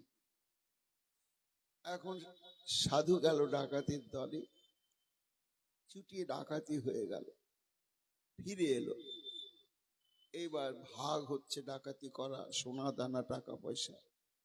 সাধুর ভাগেও একটি, এই নিয়ে যাও। জোড়হাত করে বলছে, না ভাই আমি তো কোনো ভাগ নেব না, তোমরা বিপদে পড়েছিলে, আমি একটু তোমাদের সহযোগিতা করলাম, আমি আসি। এই বলে এক পা দুপা করে এগোতেই একটা ডাকাত গিয়ে ফিস ফিস করে সর্দারকে বলছে, সর্দার এই লোকটা কিন্তু ভীষণ পয়মন্ত গো, আজ আমরা 27-28 বছর থেকে ডাকাতি করি, কিন্তু আজকের মতন নির্বিঘ্নে ডাকাতি জীবনে আমরা কোনোদিন করতে পারি না। একটা কুকুরও ঘেউ ঘেউ করলো না, যেন জামাইকে যৌতুক দেওয়ার জন্য শ্বশুর ঠাকুর সব সাজিয়ে গুছিয়ে রেখেছিল, আমরা নিয়ে দিব্যি চলে এলাম। এই লোকটা যদি আমাদের দলে ভর্তি করে নেওয়া হয়, তা প্রত্যেক দিন এই রকমই হবে আমাদের রোজগার। সর্দার চিন্তা করছে কথাটা ঠিকই, এতদিন ডাকাতি করেছি কিন্তু আজকের মতন এত সম্পত্তিও পাইনি, আর এত বিনা বাধায় কোনোদিন ডাকাতি আমরা করতে পারি। এই শোনো ভাই, শোনো শোনো,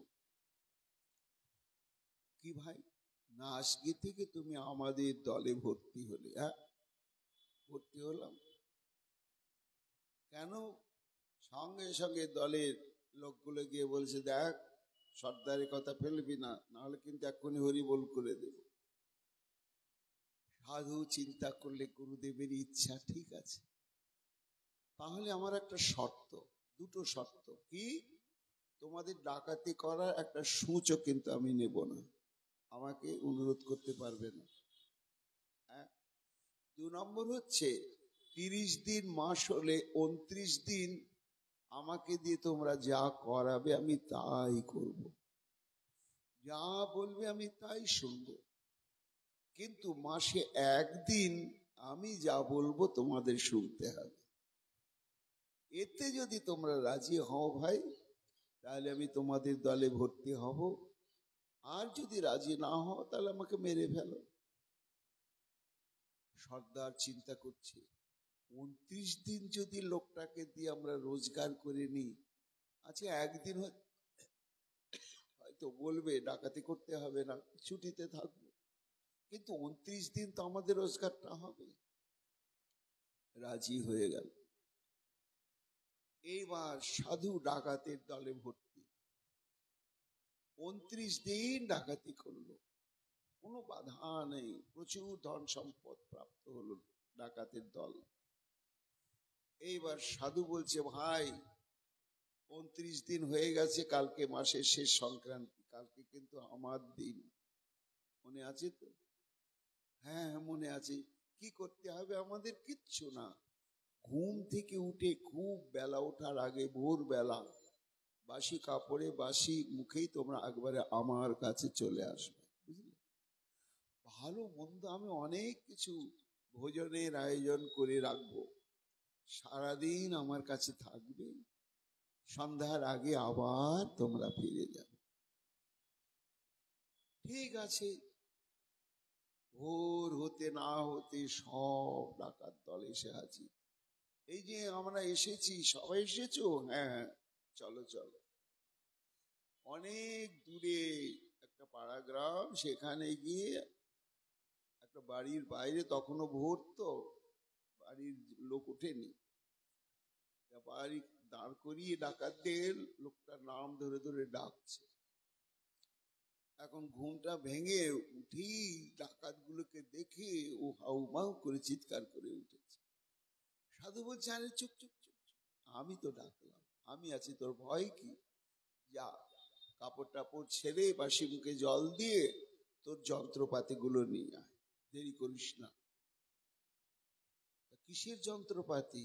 না, ওর বাড়িটা হচ্ছে নাপিতের বাড়ি, লোকটা হচ্ছে নাপিত। এখন নাপিতের খুর কাঁচি ইত্যাদি সবই যন্ত্রপাতি। ঘটি ভর্তি জল, একটা বাটি, আর ওই সমস্ত যন্ত্র নিয়ে হাজির। বলে, এই দেখ আমার সঙ্গে যে কয়েকজন এসছে, তো সবাইকে বসিয়ে আমার মতো এরকম করে হরিবোল করে দে। এখন ডাকাতি ডাকাতি তো ফিস ফিস। ও সর্দার, মা মরেনি বাপ মরেনি, শেষে নেরামত এখন। ডাকাত তো একেবারে কচ্চন করে, চুপ, ভেবে দেখেছিস 29 দিন ওকে যা বলেছি, আগুন লাগিয়েছে, ভাঙ ভেঙেছে, কোন প্রতিবাদ করে? কাজে 29 দিন আমাদের সমস্ত কথা সে পালন করলে, মেনে চললে শ্রদ্ধা ভাব। আর আজকে যদি একদিন তার কথা আমরা না মানি, তাহলে বিনা মেঘে আমাদের বজ্রাঘাত হবে। চুপ, কেউ কিচ্ছু কথা বলবি না। সবাই তো নেড়ামাথা হয়ে গেল। এখন নেড়ামাথা হয়ে সর্দারের কাছে গিয়ে বলছে, সর্দার একটা সমস্যা হয়ে গেল। কি না, আমরা যখন সন্ধ্যার বেলা ফিরবো কি না, ছেলের মার বাড়িতে ঢুকতে দেবে না। বলবে ছেলের বাবারা গেল সাত সকালে, আর বাবাজির দল কোত্থেকে এলো, ঘরে এদেরকে কেউ ঢুকতে দিও না। বলে সেটা দেখা যাবে। এবার সাধু ভাই আমাদের কি করতে হবে? বলে চল আমার আশ্রম। সেখানে একটা ছোট্ট সরোবর ছিল, সবাইকে স্নান করাল। স্নান করিয়ে সাধু পরিকল্পিত ভাবে সব ব্যবস্থা করে রেখেছিল। সবার জন্য নূতন ধুতি আর নূতন উত্তরীয়, নূতন তুলসী কণ্ঠী মালা আর জপমালা। সবাইকে ধুতি এবং উত্তরীয় পরিয়ে আসনে বসিয়ে প্রসাদী তুলসী মালা কণ্ঠে দিয়ে দাদার সঙ্গে তিলক করিয়ে আচমন করিয়ে এইবার জপমালা হাতে দিয়ে বলছেন, ভাই কোনো কাজ নেই আজকে, আমার সঙ্গে সঙ্গে তোমরাও বলো। এইভাবে 16 ফেরা মালা পূর্ণ হয়ে গেলে আমরা ভোগ লাগাবো, অনেক ভালো ভালো প্রসাদ পাবো।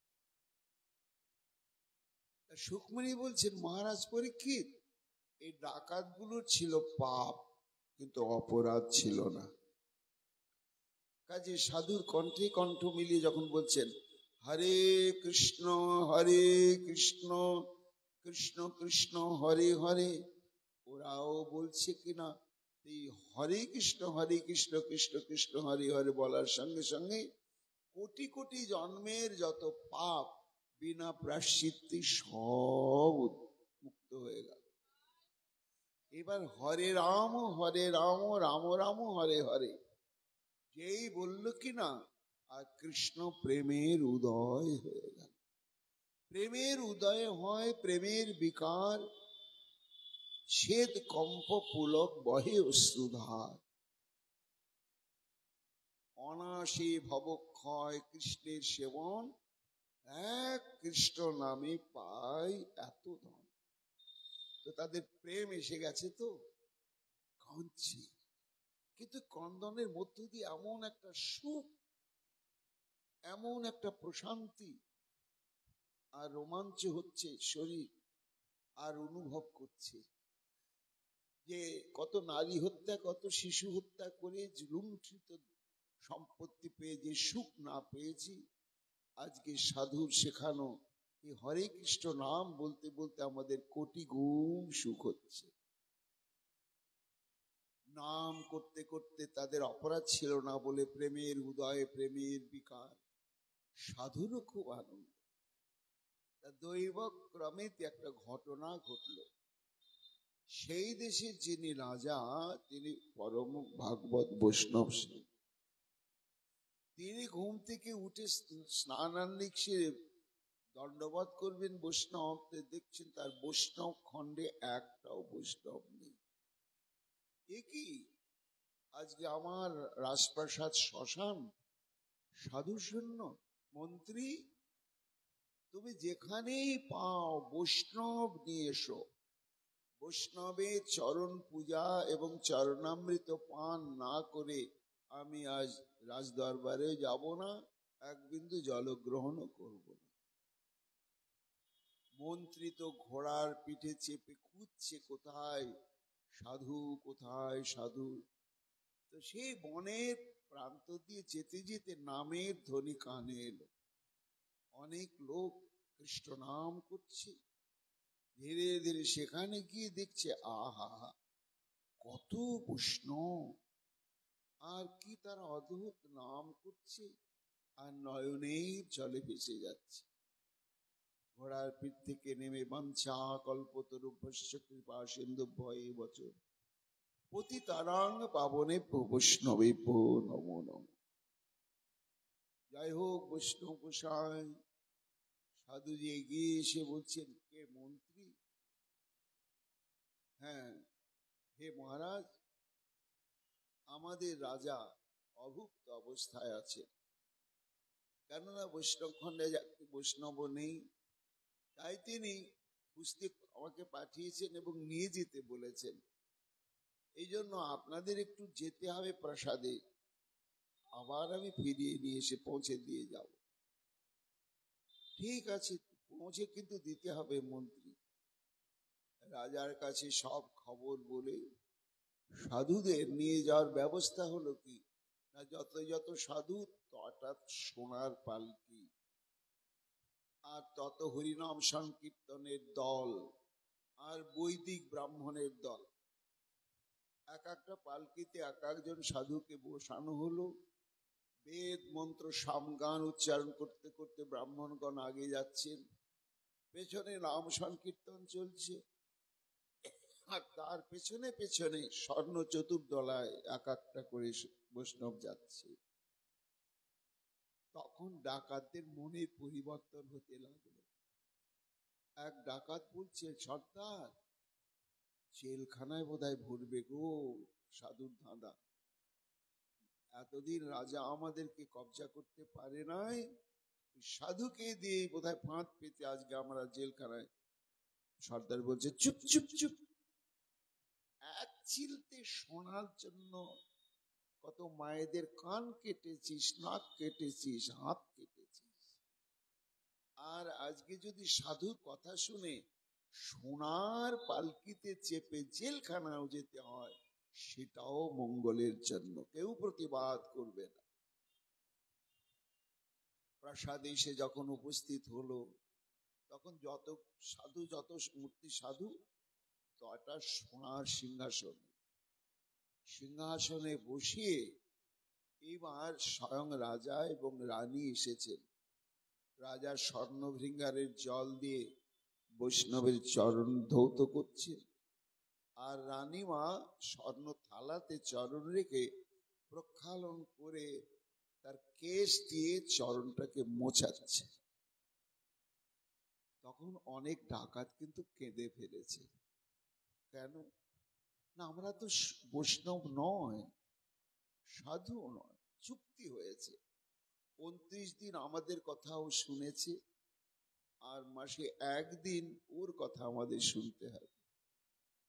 এই চুক্তিটা পালন করতেই আমরা সাজা সাধু হয়েছি।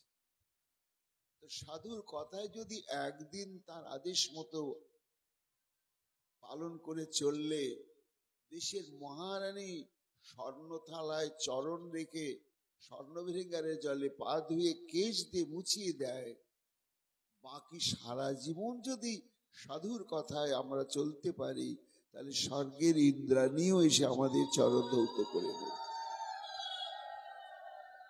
ক্ষণমীয় সজ্জন সঙ্গতি রেখা ভবতী ভবার নবে তরণে নৌকা। তখন ধীরে ধীরে তাদের একটা বিবেক জাগ্রত। রাজা পুজো করলেন, তারপরে ভোজন করালেন। ভোজন অন্তে যটা সাধু তটা হস্তি, সে হাতির পিঠে যত যত মণিকাঞ্চন ধরে, সাধুর ভোজন দক্ষিণা স্বরূপ রাজা প্রদান করে কাঁদতে কাঁদতে বিদায়ের মুহূর্তে বললেন, আবার যেদিন সাধু শূন্য থাকবে আমার এই প্রাসাদ, কৃপা করে আপনারা পদার্পণ করবেন। ফিরে এলো সেই আশ্রমে, হাতিগুলো পিঠের মনে কাঞ্চন গুলো নামিয়ে দিয়ে চলে গেল। বেলাও গড়িয়ে এসেছে। সাধু যে বলছে, শোনো ভাই, দেখো, একদিন আমার কথা শুনেছ, কৃষ্ণ নাম করেছ, কৃষ্ণ তোমাদের উপরে এত সন্তুষ্ট, এত প্রসন্ন হয়েছেন যে আজকে যে পরিমাণে তোমরা সম্পত্তি, অর্থবিত্ত, মণিকাঞ্চন প্রাপ্ত হলে, 7 পুরুষ কোনো অর্থোপার্জন করতে হবে না, বসে বসে তোমাদের চলে যাবে। 7 পুরুষ, তোমরা, তার ছেলে, তার ছেলে, তার ছেলে। তাহলে যে অর্থ সম্পত্তির জন্য ভাই তোমরা ডাকাতি করতে, সে প্রয়োজনটা তো মিটে গেল। 7 পুরুষের মতন ভোগের সম্পদ তোমরা প্রাপ্ত হলে, তা এখনো কি তোমাদের ডাকাতি করার প্রয়োজন পড়বে? যদি পড়ে, কাল থেকে আবার আমি তোমাদের জন্য আছি। আর যদি না পড়ে তাহলে এই তোমাদের প্রাপ্য এই মণিকাঞ্চন সব ঘরে নিয়ে যাও। আত্মীয় স্বজন তারা উৎসুক হয়ে আছে, কি নিয়ে যাচ্ছ সাধুর কাছ থেকে দেখবার জন্য, তারা সন্তুষ্ট হবে। এই বলে বুঝালেন। কিন্তু কি আশ্চর্য, কোনো ডাকাত কথা বলছে না, তাকাচ্ছে না, অঝরে শুধু কাঁদছে। সাধু বলছে, ভাই দুঃখ হচ্ছে? তোমাদের কেশ গোপ এই গালপাটা জুলফি সব মুন্ডন করে দিয়েছি, আবার গজাবে। তিলক পরিয়েছি, ধুয়ে ফেলো। তুলসী মালা ঘরে না হয় কি খুলে দিও। এর জন্য তোমরা কেন সংকুচিত স্থিত করছো? যাও, তোমাদের সংসারের মানুষগুলো আজকে অধীর আগ্রহে তাকিয়ে আছে, কি সম্পত্তি নিয়ে তোমরা আজকে ফিরবে। শোকমুনি বলছেন, মহারাজ সাধুদের কিন্তু হেলদোল নেই, তারা ঘরে ফেরার কোনো লক্ষণও দেখা যাচ্ছে না, কথাও বলছে না, গুমরে গুমরে শুধু কাঁদছে। কথা বলার যেন তাদের ভারসাম্য শক্তিটুকুনো নেই। সাধু গিয়ে ধরে ধরে বলছে, কি ভাই যাও, এসব তোমাদেরই জিনিস, তোমরা নিয়ে যাও। যে বারবার বলতে লাগলেন, সব ডাকাতগুলো কেমন উৎক্ষিপ্ত হয়ে গেল, হয়ে গিয়ে যার যার ভাগের যত যত মণিকাঞ্চনের স্তূপ সব নিয়ে ঝপঝপ করে জলের মধ্যে ফেলতে শুরু করল। একই একই একই কি করছো? একটু সোনার জন্য কত পাপ করেছো ভাই তোমরা, আজ এত সোনা দানা পেয়ে তোমরা জলে ফেলে দিচ্ছ। বলতে বলতে সব ফেলা হয়ে গেল। তারা গলায় কাপড় নিয়ে কাঁদতে কাঁদতে সাধুর চরণে পড়ে বলতে লাগলে, যতনে যতেক ধন পাপে বাটরলু, পরিজন মেলি সব খায়, মরণক বেলি কই নাহি পুছত, কর্ম সঙ্গে চলে যায়। সাধু কি সম্পত্তি দিলে, আর কোন সংসারে তুমি আমাদেরকে পাঠাচ্ছ? যে সংসারে ধর্ম যতদিন উপার্জনের সামর্থ্য থাকে ততদিনই পরিবার সম্মান করে, ভালোবাসে। অর্থ জোগাতে না পারলেই তখন অবাঞ্ছিত হয়ে যেতে হয়। তাই যাদের মুখে হাসি ফুটাবার জন্য পাপে বাটরলু, পাপের দ্বারা অর্জিত করলাম, এরপরে কর্মফলের বোঝা নেই, মৃত্যুর কোলে ঢলে অনন্ত নরক আমাদের অপেক্ষা করছে, যেতে হবে। সেই জন্য আর আমরা সেই সংসারে ফিরে যাব না। আর যে সম্পত্তি তুমি প্রদান করলে সাধু, এর উপরে আর সম্পত্তি জগতে কেউ নেই। ওই জন্য ওই সম্পত্তি আমাদের আর কোনো দরকার নেই। তবে তোমার কাছে একটি অনুরোধ, এই যে আমাদেরকে কর্ণে যে মুক্তির মহামন্ত্র প্রদান করলে, আমরা সংসারে ফিরে যাব না কেন? আমরা জেনেছি পিতাই বলো, মাতাই বলো, ভাই বন্ধু হিতাকাঙ্ক্ষী যাই বলো, গোবিন্দ ছাড়া আপনজন জগতে আর কেউ নেই। তবে একটা অনুরোধ, একদিন তো সংসারে আমাকে নিয়ে তারা ছিল আর আমরাও তাদেরকে নিয়েছিলাম, আমরা তো ফিরে যাব না। তোমার কাছে অনুরোধ, একবারটি গিয়ে তুমি আমাদের ঘরে ঘরে গিয়ে যত আমাদের পরিবার পরিজন আছে, এই মুক্তির হরে কৃষ্ণ মহামন্ত্র নামটাও তাদেরকে প্রদান করি। সাধু বলছেন, তাহলে তোমরা কি করবে? বলে, যার নাম কর্ণে প্রদান করলে সাধুজি আমাদেরকে তুমি কৃপা করে সেই মধু বৃন্দাবনে নিয়ে চলো। শোকমণি বলছেন, মহারাজ পরীক্ষিত দেখো, একটি মাত্র সাধু, আর এরা ভয়ঙ্কর ডাকাত, জীবনে কত যে খুন করেছে, অঙ্গচ্ছেদন করেছে, অগ্নিকাণ্ড ঘটিয়েছে, তা হিসাব করে বলা যাবে না। কিন্তু একটা সাধুর সঙ্গ এমন মহিমা দেখো, আজ তাদের কি অবস্থা হলো না, তারা দুর্লভ কৃষ্ণ প্রেম ভক্তি প্রাপ্ত হয়ে জীবন সার্থক হয়ে গেল এবং শ্রী ভগবান পর্যন্ত তাদের বশীভূত হয়ে গেলেন। সাধুর সঙ্গে তখন তারা হরিনাম সংকীর্তন করতে করতে মধু বৃন্দাবনে চলে গেলেন, আর বৃন্দাবন থেকে ফিরে এলেনই না। এই জন্যই সুকমণি বলছেন, মহারাজ পরীক্ষিত মা দেবহূতিকে বললেন, ভগবান না করেছেন মত পারা সন্ত রূপে নক্ষন্তি নো মে অনিমিষলেরি হেতি যেষাম অহং প্রিয় আত্মা সুতশ্চ শাখা গুরু সুহৃদ দৈব মিষ্ট। এই ভক্তি নির্গুণ ভক্তি যোগকে অবলম্বন করে যারা আমাদের সম্বন্ধ স্থাপন করলে, কি কি সম্বন্ধ স্থাপন করা যায় ভগবানের সঙ্গে?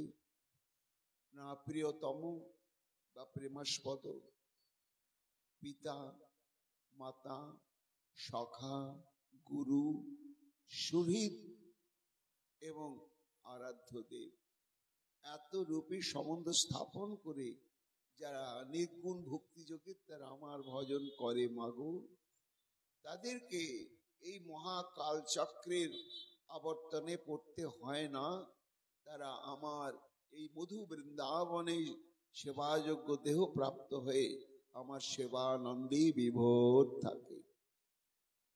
এই ভক্তিজি কি হচ্ছে মানব জীবনের একমাত্র সাধ্য বস্তু। আর এই ভক্তি যোগের কারণটাই হচ্ছে সাধু সঙ্গ। দৃষ্টান্ত দিতে গিয়ে শাস্ত্র বলছেন, একস্মিন কেদারে জলপূর্ণে স্থিতে সমীপ কেদার যথা আর্দ্র ভবতি তথা এতদ রহিতা নাম বিতেশাং সম্বন্ধেন ম্লানি নিবৃত্তির চায়তে। কি করে সাধু সঙ্গ করব প্রভু? ভগবান কবিরদেব বললেন, মা দেখবে সাধুরা যেখানে সারাদিন হরিনাম সংকীর্তন করছে আর শুনছে, ওইখানে শুধু গিয়ে বসবে, কিছু দেওয়া থহ করতে হবে না, হাত পা টিপতে হবে না। যতক্ষণ তুমি পারবে থাকবে, আবার চলে আসবে, আবার কে তাদের কাছে বসবে, আবার চলে আসবে। বলে এইভাবে করলেই হয়ে যাবে? বলে হ্যাঁ মা, এইভাবেই যদি অভ্যাসটা করো, আস্তে আস্তে তোমার সব প্রেম ভক্তি রস লাভ হয়ে যাবে। কিরকম লাভ হবে? একস্মিন কেদারে জলপূর্ণে স্থিতে সমীপ কেদার যথা আর্দ্র ভবতি। দৃষ্টান্ত দিচ্ছেন, কি সুন্দর দেখুন না। এই খরাকালে যে ধান চাষ হয়, তা কেউ ধান চাষ করবে, আল বেঁধেছে, জল দিয়েছে, জমিটা একবারে জলে টুপটুপে হয়ে আছে। পাশের আলের এই পারের জমিওয়ালা ধান লাগাবে না, জল দেয়নি। সে এসে দেখছে তার জমিটা কাদা, যে জল দিয়েছে সে তাকে বলছে, দাদা তুমি ধান লাগাবে তো তোমার জমিতে তুমি জল দিয়েছ, আমি আলো বাঁধিনি, জলও দিইনি, তা আমার জমিটা কেন কাদা হয়ে গেল? সে বলছে, ভাই তুমি বুঝতে পারছো না, আরে জমিটা তো একই, মাঝখানে শুধু আল। এই যে এই জলপূর্ণ জমিটার, ওই জমিটা তোমার জমিটা সংলগ্ন হয়ে আছে তো, দেখো তারপরে জমিটাতে কিন্তু আর কাদা হয়নি। তোমার জমিটা এই জমির সংলগ্ন হয়ে আছে, তো সংলগ্ন হয়ে থাকলে জলসিঞ্চন ব্যতি রেখেই যেমন ভিজে কাদা হয়ে যায়, তথা এতৎ রহিতানাম পেতে সম্বন্ধে ম্লানি নিবৃত্তির চায়তে। শাস্ত্র বলছে তেমনি সাধুর হৃদয়খানা হচ্ছে জলপূর্ণ জমি, আর ত্রিতাপে তাপিত সংসারী জীবের হৃদয় হচ্ছে শুকনো জমি। এইবার শুকনো হৃদয়টা নিয়ে যেখানে সাধুরা শ্রবণ কীর্তন করছে, ওইখানে গিয়ে যদি কিছুক্ষণ বসে থেকে আবার চলে আসছি, বসে এই যে সংলগ্ন হচ্ছি, এই সংলগ্ন হতে হতে হতে হতে নিজেই জানা যাবে না যে কবে সাধুর কৃপাতে ত্রিতাপে শুকিয়ে যাওয়া আমার হৃদয় খানা কৃষ্ণ প্রেম ভক্তি রসে একেবারে টুমটুমে হয়ে গিয়েছে। এই জন্য সাধু সঙ্গ হচ্ছে খুব সহজ, কঠিন নয়। শুধু তাদের কাছে গিয়ে বসে থেকে তাদের মুখনিসৃত কথা শ্রবণ করা, করতে করতে করতে করতেই তখন একদিন কৃপা দৃষ্টি, কি মা কি বাবা কালকে তো তুমি আসনি, রোজ তো আসো, কালকে আসনি কেন? এই তাহলে সাধুর দৃষ্টি পড়েছে আমার উপরে। আমি যে একটা অধম, তাদের সঙ্গে কথা বলছি না, কিছুই করছি না, কিন্তু তাদের দৃষ্টি আমার প্রতি পড়লো, তার মানে আমার হয়েই গেল সব। এই জন্য মা তুমি চিন্তা করো না, এই নির্গুণ প্রেম ভক্তির যোগকে তুমি যদি অবলম্বন করে আমাদের চিত্তবৃত্তি সমর্পণ পূর্বক নাম সাধন করতে পারো, তাহলে তুমি যতই অজ্ঞান হও আর সংসারের প্রতি আসক্ত হও আর যাই হও, তুমি প্রেমভক্তি লাভ করে একেবারে চিরমুক্তি লাভ করবেই করবে। এই বলার পরে সুকমণি বললেন, এবং সা কপিলোক্তেন মার্গেনা চিরত পরম আত্মানং ব্রহ্ম নির্বাণং ভগবন্তম অবাপহ। সুকমণি বলেন, মহারাজ পরীক্ষিত, ভগবান কপিল দেবের এই আদেশ একেবারে সর্বান্তঃকরণে গ্রহণ করলেন মা দেবহূতি, এবং ভক্তিযোগকে অবলম্বন করে তিনি কি করলেন না, দেহান্তে শ্রী ভগবানের অভয় চরণারবিন্দ প্রাপ্ত হয়ে গেলেন। য ইদম অনুশৃণতি যো ভক্তি অভিদত্তে কপিল মুনির মতো আত্মযোগুচ্ছম ভগবতী কৃতদি সুপর্ণকেতা উপলভ্যতে ভগবত পদারবিন্দম। এইবার এই কপিল দেব এবং দেবহূতি সংবাদ শ্রবণ করলে কি ফল হয় সে কথা সুখদেব গোস্বামী পাদ বলছেন। মহারাজ, এই আত্মতত্ত্ব জ্ঞানের চরম পরম গূঢ় রহস্যময় উপায় স্বরূপ ভগবান কপিল দেব যে উপদেশাবলী প্রদান করলেন, এই উপদেশ প্রদান করার লীলা প্রসঙ্গ দেবহূতির সঙ্গে কপিল দেবের যে সমস্ত ভক্ত বাবা মায়েরা শ্রদ্ধাযুক্ত সহকারে সৎস্থানে যদি শ্রবণ এবং কীর্তন করেন, তাহলে এই দেবহূতি সংবাদ শ্রবণের এমন শক্তিশালী ফল যে তারা ভজন সাধনে যদি তেমন এগোতে নাও পারেন, কিন্তু বারবার যদি ভগবান কপিল দেব দেবহূতি সংবাদটি শ্রবণ কীর্তন করেন, তাহলে কি হবে, উপলভ্যতে ভগবত পদারবিন্দম, শ্রী গোবিন্দের অভয় চরণারবিন্দ তারা নিশ্চিত রূপেই প্রাপ্ত হবে। এই বলে আজকের মতো ভাগবতী কথা এইখানেই বিশ্রাম দেওয়া হচ্ছে। আগামীকাল আবার আমরা যথাসময়ে পরবর্তী প্রসঙ্গ শ্রবণ কীর্তন করব। ওম শ্রোতাম শ্রোতাম নিত্যম গীয়তাম গীয়তাম মুদা চিন্ততাম চেততাম ভক্তা শ্রীমদ ভাগবতামৃতম যদক্ষরং পরিভষ্টং মাত্রাহীনং চ যদ্ভাবেৎ পূর্ণ ভবতু তৎসর্বং তৎপ্রসাদাৎ সুরেশ্বর জীবাট অলতি পণ্ডিত পদস্থলতি হস্তিন ভীমেশাপি রণভঙ্গ মরিরঞ্চ মতি প্রম। ওম পূর্ণমদ পূর্ণমিদং পূর্ণাৎ পূর্ণমুদচ্যতে পূর্ণমেব অবশিষ্যতে ভাবে ভাবে যথা ভক্তি পাদে তব জায়তে তথা পুরুষ বিদিশ না যত প্রভু নাম সংকীর্তনম যস্য সর্বপাপ প্রণাশনম নামোদক সবরিষ্টম নমামি হরি পরম। অপরাধ সহস্রাণি ক্রিয়তামিশং মায়া দাস অয়নীতিমং মতত্তসহ ভূতমনুষী প্রতিঘাত গোবিন্দ নমে ভক্ত প্রণশতি ইতি সংস্কৃত প্রাণাধারম। কৃষ্ণায় বাসুদেবায় হরয়ে পরমাত্মনে প্রণত ক্লেশনাশায় গোবিন্দায়